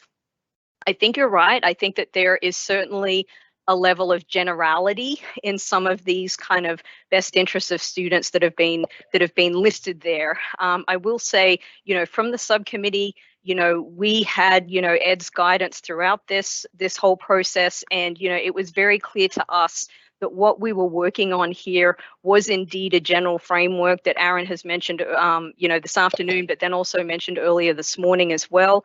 That, a lot of these specific processes, are not expected at this point to be regulatory, because I know that, Ed and other entities, really want to be talking about, what will this outcome look like and what might work for this accreditation. Yes, ma'am. I don't want to rudely interrupt you. I apologize, but we have a long list of public commenters. We are at our public comment hour. So we're going to pause the conversation here. We will pick up with this in the morning and move directly and as swiftly as possible into PSLF and IDR. Okay, so that'll be the agenda for tomorrow at AM. Brady. Super quickly on that, I'm so sorry. It sounds like, just to echo things in the chat that people at home can't see, is that we've asked if accreditation was a part of the subcommittee. And it looks like there's presentation from the department, but there wasn't like an engagement like directly with accreditors. And I'm just wondering, I know that we're looking at picking this up tomorrow, but it looks like there's still some substantive issues that accreditors want to look at. And I was just wondering if there's going to be the opportunity, maybe even offline, for them to be able to put forward those suggestions before we continue and are asked to take a consensus check. I don't know if there are going to be suggestions in terms of language. If there are, those will be considered. My thought, though, is in the morning to begin with a consensus check on the language that's been presented by the department and that is being supported and recommended by the subcommittee. If there are any blockers, meaning they have serious reservations at that time, then they will have the opportunity to articulate what would get them from here to here, and we can consider those suggestions at that time. But again, I think what we're planning on is to begin with the consensus check on this issue and then move forward accordingly to that check. Okay. All right, Brady, who do we have first for public comments? I just admitted Cynthia Johnson, who is representing themselves. Welcome, Ms. Johnson. Can you hear us? Yes, I can. Can you hear me? Yes, we can. Thank you for your patience. Your 3 minutes begins now for public comment. Thank you. So my name is Cynthia Johnson. I come from a welfare family, and I am the first with a master's, and not surprisingly, one with crippling debt. I guess that's what I deserve for trying to work myself out of poverty all these years, pulling myself up with my bootstraps, as some would say. I just celebrated 11 years of federal service, and this month marks 120 months since my payments started. I should be applying for forgiveness. However, when I first started working, I was unable to pay the payment, and my servicer said, no worries, we'll just put you into forbearance, with no explanation of how this would affect my participation in the program. I eventually started paying on my loans in 2013, almost 2 years behind. Coincidentally, I was rapidly being promoted to my full promotion potential in my position while living in DC with an outrageous cost of living, but having to be here because this is where my job is. I had very little choice, so I started paying even though I couldn't afford the payments because I needed my 6 figures gone. For years, I struggled in repayment, making nearly $1,000 a month payments. Looking back, I wish I had paid those super cheap payments back at the beginning of the repayment period. It wasn't until early 2019 that a friend told me about Repay, which came out 3 years before. So I suffered for 3 years in larger than I should have been paying payments. Thankfully, I've remained unmarried. I couldn't afford the married payment under Repay, and I don't qualify for Pay because I have loans that were dispersed before 2014. So I was never advised of the plan. I called for years complaining about it. So I finally switched. When I did switch, I was in forbearance for 4 months, and I had also switched to the payment plan before and was in forbearance for a couple of months for paperwork. So between the forbearances and my delays for paperwork, I've been pushed back to the end of 2024, essentially 3 years for my forgiveness. That's going to put me at over 15 years of federal service just to get my loans forgiven. So the forbearance has been, the CARES Act forbearance has been life-changing. I've been able to have savings. I paid off my car. I've made improvements to my home. I've paid off credit card debt that I'd been accruing because I couldn't afford the payments for all those years. So I'm here to advocate 4 things very quickly. Continue the CARES Act forbearance while all of this renegotiation is being. 2, allow financial hardship forbearances to count as qualifying months. 3, allow admin forbearance that we were put on during paperwork transitions to count for qualifying months. And 4, to change some of the plan. So remove the new borrower stipulation on pay, allowing borrowers who have older loans to be able to qualify for it, or remove the spousal income stipulation of repay, because regardless, older borrowers and who are married have no option. 30 seconds. And then the last is create a new plan where any borrower can get 10% of AGI, but include a cost of living index, because a $1,000 payment living in DC is a very different $1,000 payment when you live in the middle of South Carolina. Thank you for your time. Thank you for your public comment today. Brady, who do we have next? I'm admitting Christina Boudreau, who's representing themselves. Christina, can you hear us? We can hear you just fine. You have 3 minutes for public comment. Awesome. Thank you. Good afternoon, and thank you for allowing me to speak today. My name is Christina Boudreau, and I am a child of a single parent, the first in my family to receive a bachelor's degree, and like many others, a victim of a fraudulent for-profit college. For the sake of expediency, I'll be condensing my story, but I ask that everyone attending please recognize that this brevity cannot even begin to allow us to express the sadness, anxiety, and crushing stress our student loans place upon us. In 2011, I graduated from Brooks Institute of Photography with what I thought was a beautiful path ahead of me. A very long story short, despite overwhelming guarantees, my degree and experience at Brooks could not deliver on promises made. I was maxed out on student debt, and so I did what I had to do. I taught myself web development, got a couple side jobs, and leaned into personal debt to make ends meet while I built my own resources. And I also gave up on my career dreams, unfortunately. Luckily, that's worked out for me, and I've been able to keep my head above water and build a career I'm still proud of. But for countless others, this just isn't the case. Up until recently, my combined government and private student loans required monthly payments of about $1,400 per month. It previously used to be $1,800 a month, and due to my household losing half its income during the pandemic, I was able to fight to bring this number down to about $1,000 a month, but this is still just unsustainable.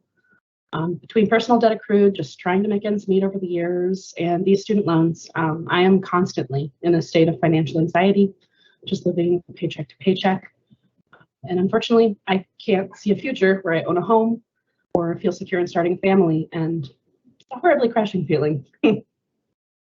I'm not unique. There are countless others like me who change for true systematic solutions and reform. We really hope that you help us with that. Thank you for hearing me out. And thank you to the Project on Predatory Student Lending for all of your amazing hard work fighting for us. And we really look forward to a brighter future for ourselves and the generations that have yet to enter higher education. Sorry for crying. I didn't mean to. No worries. Thank you for your comment, Christina. We appreciate it. Thank you. Brady, who do we have next for public comment? I'm admitting Drew McCassib, who is a veteran representing themselves. Drew, if you can hear us, welcome to public comment. You have 3. All right. Hi, my name is Drew McCassib. I am a U.S. Army combat veteran. I served 1 year in Afghanistan in 2003. I earned, using the GI Bill and student aid, I've earned 3 bachelors and 2 masters. I'm from San Diego, California.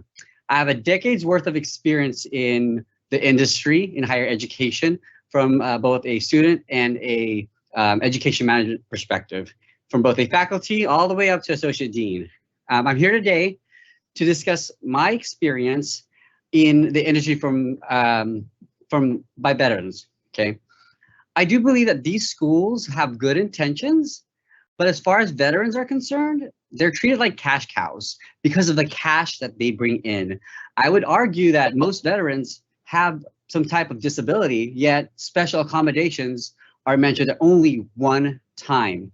They're rarely ever mentioned again. And so when there's a stigma that I have heard it from in my education management experience, that when students fail, it's like, oh, they're just here for the money, discounting the fact that they may have underlying conditions. And another thing is currently I'm actually enrolled in a program where that were displaced during the pandemic, and I signed up as an on-campus student. Now they just changed my contract without even me having any say in it. It's going to be fully online. How does that affect me and all the veterans in my school? Well, 66% of them are going to lose out on $2,000 worth of their monthly housing allowance. And that's just injustice to me. And the thing is, the solutions that they have provided is for us to work for the money that we're supposed to be receiving anyways. I'm here to testify for all the students, all the veterans, and all the educators. I want the leaders, the decision makers of those organizations to be held accountable for the lives that they have disrupted. The school that I worked at previously was the Center for Excellence in Higher Education. I whistleblowed internally, I got retaliated, discriminated, and I still can't find justice because when I filed for an EOC complaint, they closed, claimed bankruptcy, and no lawyer wanted to take my case. Where is the accountability? And that's why I'm here. 30 seconds, Drew. And I like, my thing is, I'm very passionate. I'm not a teacher. I'm a person who inspires people to learn. And all I want for my school right now, the California Institute of Arts and Technology, I want them to just hold their end of the bargain. You can teach out students. They're giving us solutions where go to this college right next door. They're, on ground. I'm like, why can't you just hold your end?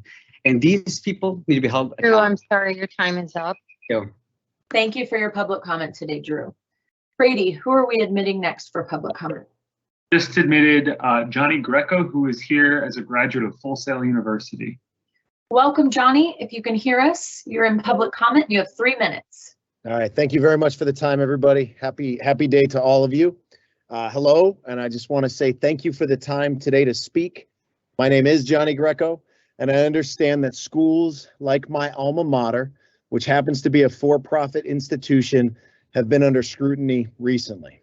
For my voice to be taken seriously, as much as it makes me uncomfortable, I recognize that I must legitimize that voice by sharing some of my experiences with you before I speak further.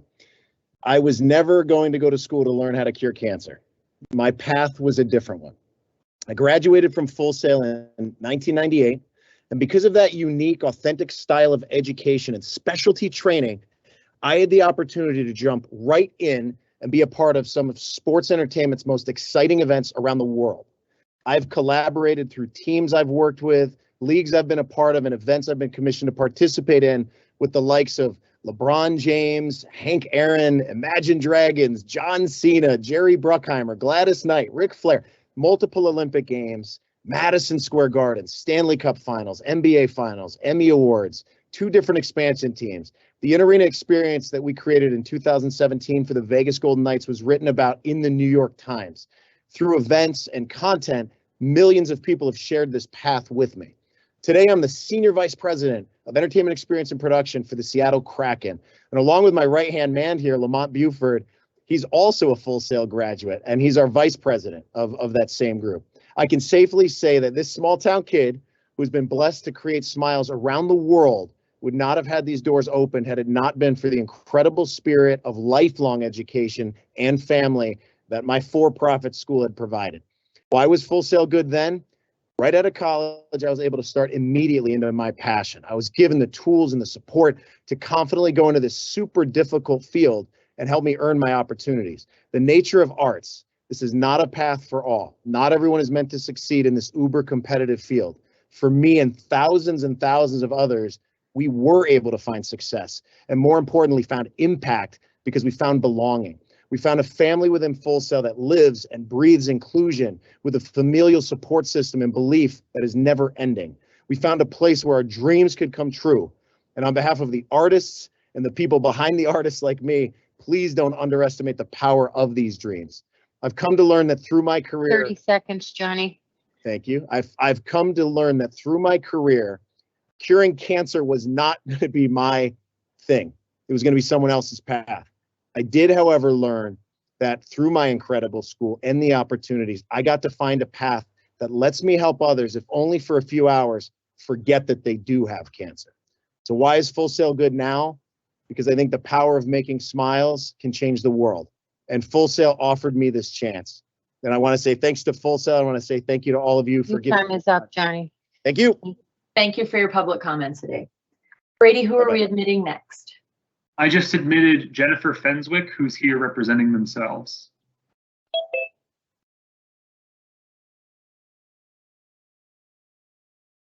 Welcome, Jennifer. If you can hear us, you're now in public comment and have 3 minutes.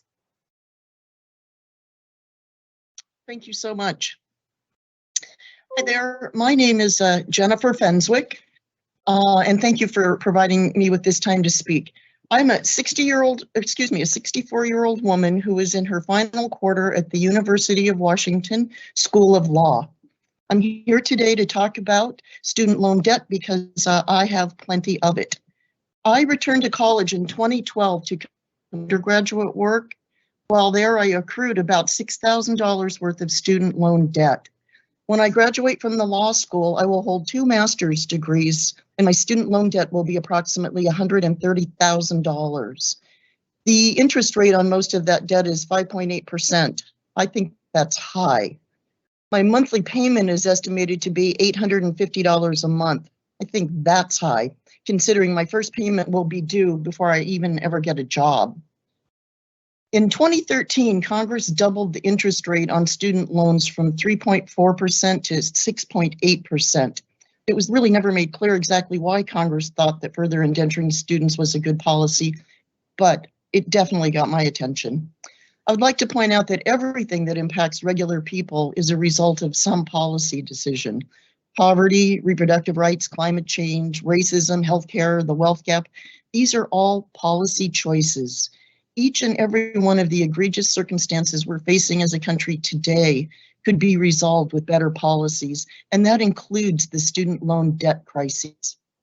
I'm sure I'm not the first person to draw your attention to the unfunded $1.3 trillion gift Congress so generously bestowed upon the ultra wealthy in 2018, no strings attached. While that policy, in my opinion, has criminal act written all over it, the bigger crime would be failing to unburden 45 million people of their crippling student debt. Also, freeing up an extra $1 trillion would go a long way to bolster the economy. If you need proof, consider the positive economic impact of the $1,400 COVID relief payments. Forcing average American citizens into high interest loans that they realistically can never repay is bad economic policy. It's bad social policy, and it certainly reflects bad judgment. Your decision on how to handle student loan debt will impact at 30 least seconds, Jennifer. 45 million Americans. I and millions of others facing the insurmountable challenge to repay this debt strongly urge you to forgive all student loan debt. Doing so will be better for the country, and it is the fair and just thing to do if fairness and justice are where you're headed with this decision.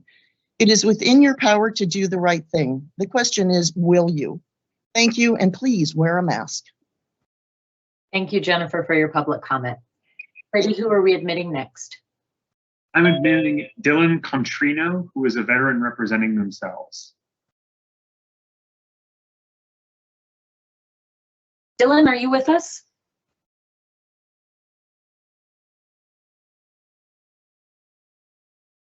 Dylan, can you hear me? Why don't we move on as we reach out to Dylan to work on. Sure, I'll message him. I'm admitting Carolyn Fast, who's here representing the Century Foundation. Welcome, Carolyn, to public comment. You have 3 minutes. Hi, my name is Carolyn Fast. Thank you for providing the opportunity to provide comments today. I'm a senior fellow at the Century Foundation. My comments today relate to the borrower defense proposals. The department's proposal regarding borrower defense would expand critical relief to victims of misconduct and help to increase school accountability. The department's latest revisions to its proposal also rectify several issues with the initial proposal by ensuring that legal services offices can bring group discharge claims, eliminating language that permitted schools to immunize themselves from liability for manipulating job placement, scrapes through use of disclosures, acknowledging that borrowers may be entitled to full relief even if the harm they suffered was not systemic, and including a time frame for the department's review process. These changes will significantly increase access to relief and increase fairness, speed, and efficiency of the review process. However, the department's revised proposal does not fully address concerns raised about the use of a federal rather than a state law standard to review claims. Adoption of a federal standard limits eligibility for relief for borrowers in states that have strong consumer protection laws. For example, under federal standards, borrowers would lack relief based on a school's unfair practices, which would give rise to claims under many states' consumer protection laws.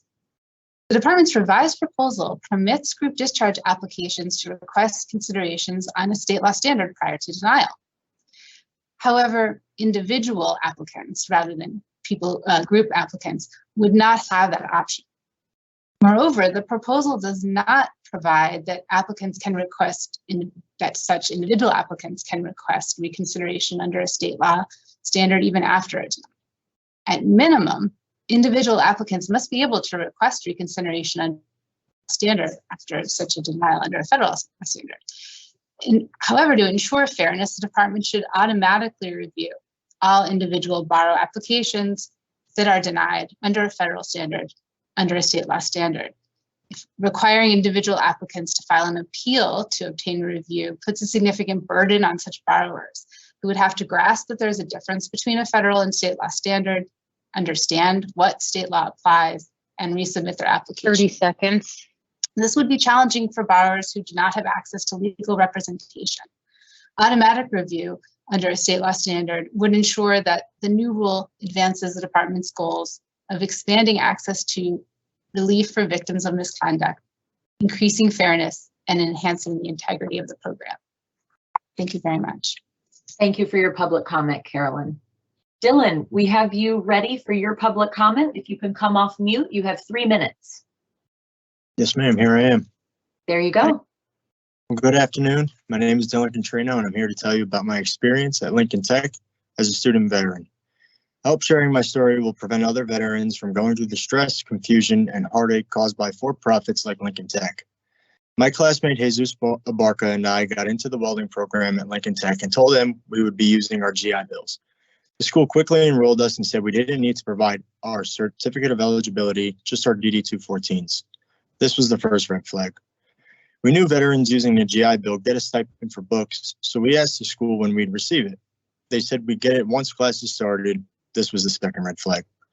When classes started and our benefits still hadn't shown up, the school told us they were being audited by the VA, but we would receive our money at the end of the month. Around the 2.5-month mark, the school said instead of waiting on the VA, they could give us a scholarship. We did get checks, but it only got us through 1 month. So every week we went back to the administrators. They brushed us off, telling us they were too busy to help us.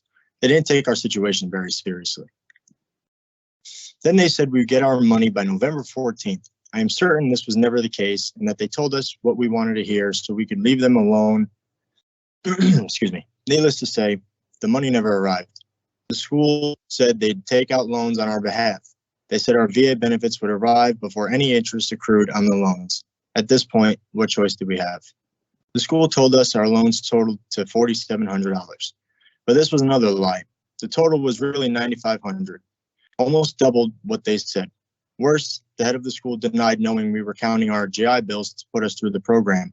When we asked for the paperwork proving we enrolled under the GI Bill, they said, and this is a direct quote, "We shredded it. I think we shredded it." We learned that the welding program had never been accredited by the VA, and the school enrolled us under false pretenses. When I enrolled, I didn't know Lincoln Tech was a for-profit school, but now it's clear that the school just wanted to get paid. They didn't care that they put us in debt and decimated our savings waiting for benefits, one we earned through our service that would never come. I'm hoping this panel can make changes to rules and regulations governing these schools so that no other veteran has to go through this. Thank you. Thank you, Dylan, for your public comment today. Thank you so much. Who are we admitting next? I just admitted Joe Gray, who's here representing themselves. Joe, can you hear us?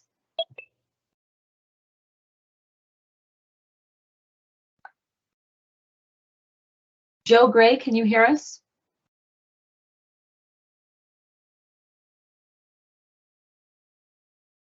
Why don't we? The next speaker, and I can message them. Okay, the next speaker is going to be Megan Challender, who's here representing themselves.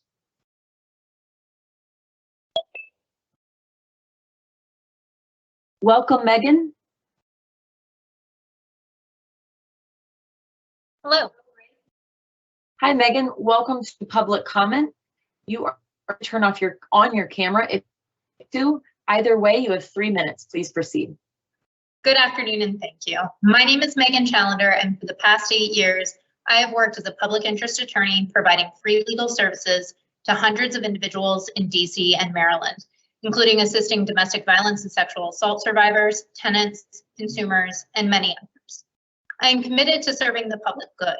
That's why I went to law school. I am here today to tell you my story and to advocate for several changes on behalf of borrowers like myself. First, I want to encourage you to eliminate or greatly reduce interest on student loans, including for graduate student borrowers.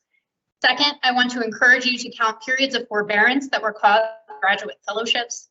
Third, I want to encourage you to allow borrowers to make back payments for previous forbearances or deferments that would not otherwise be counted.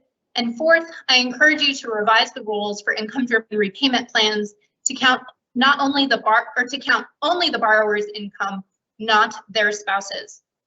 I attended a public law school, the University District of Columbia. I took out $64,765 in student loans to cover 3 years of school and bar study. My interest rate was set at an absolutely exorbitant 7.9%.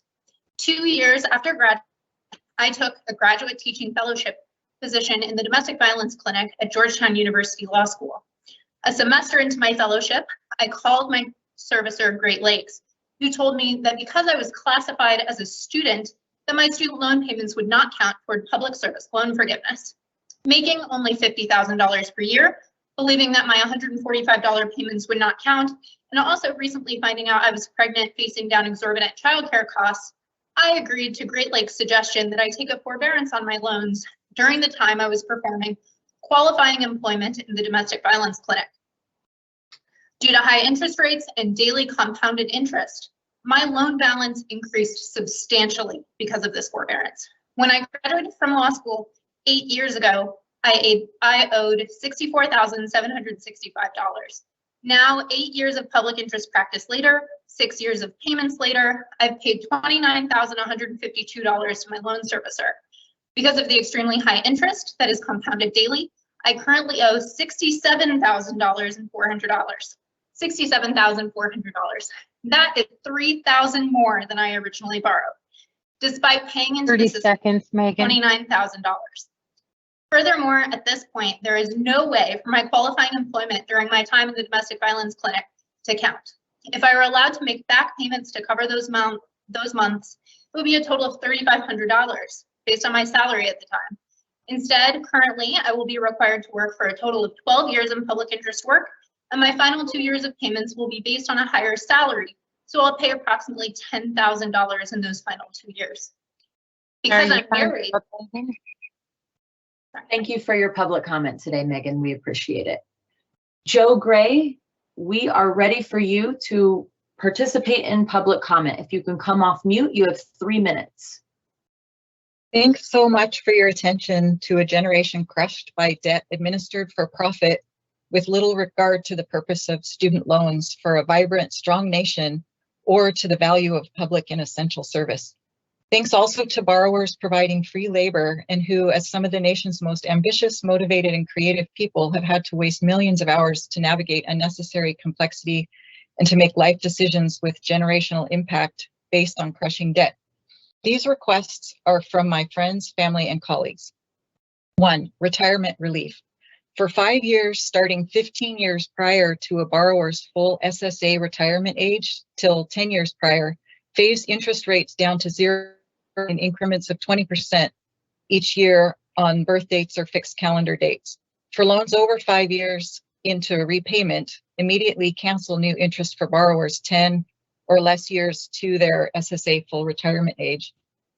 2, Capitalized interest visibility. Require servicers to show principal balances and payments on principal with a breakdown of capitalized interest versus original loan amount, so borrowers can plan their IRS interest deduction during a tax year rather than only learn how much accrued plus capitalized interest they paid after a tax year is over.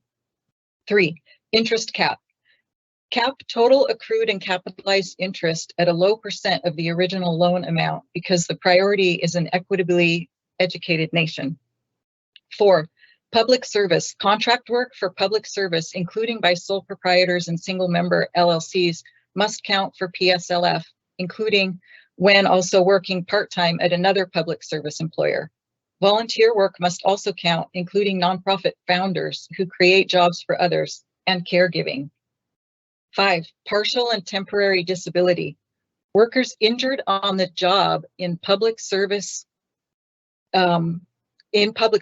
face job and financial disruption while recovering and navigating other complex and equally unhelpful systems.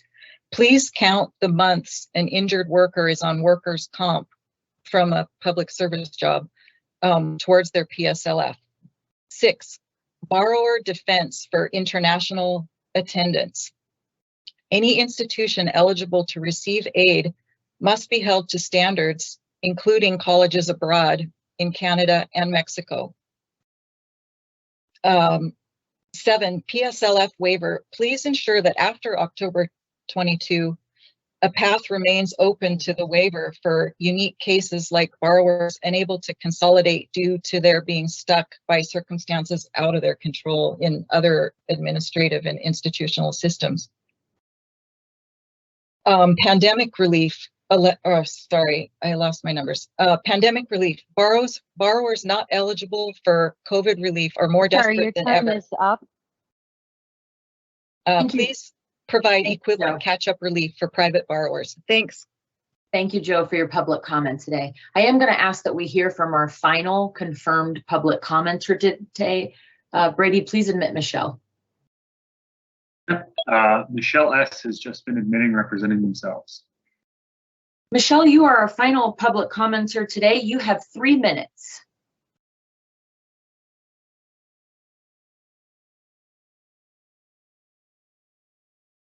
Michelle, can you hear us?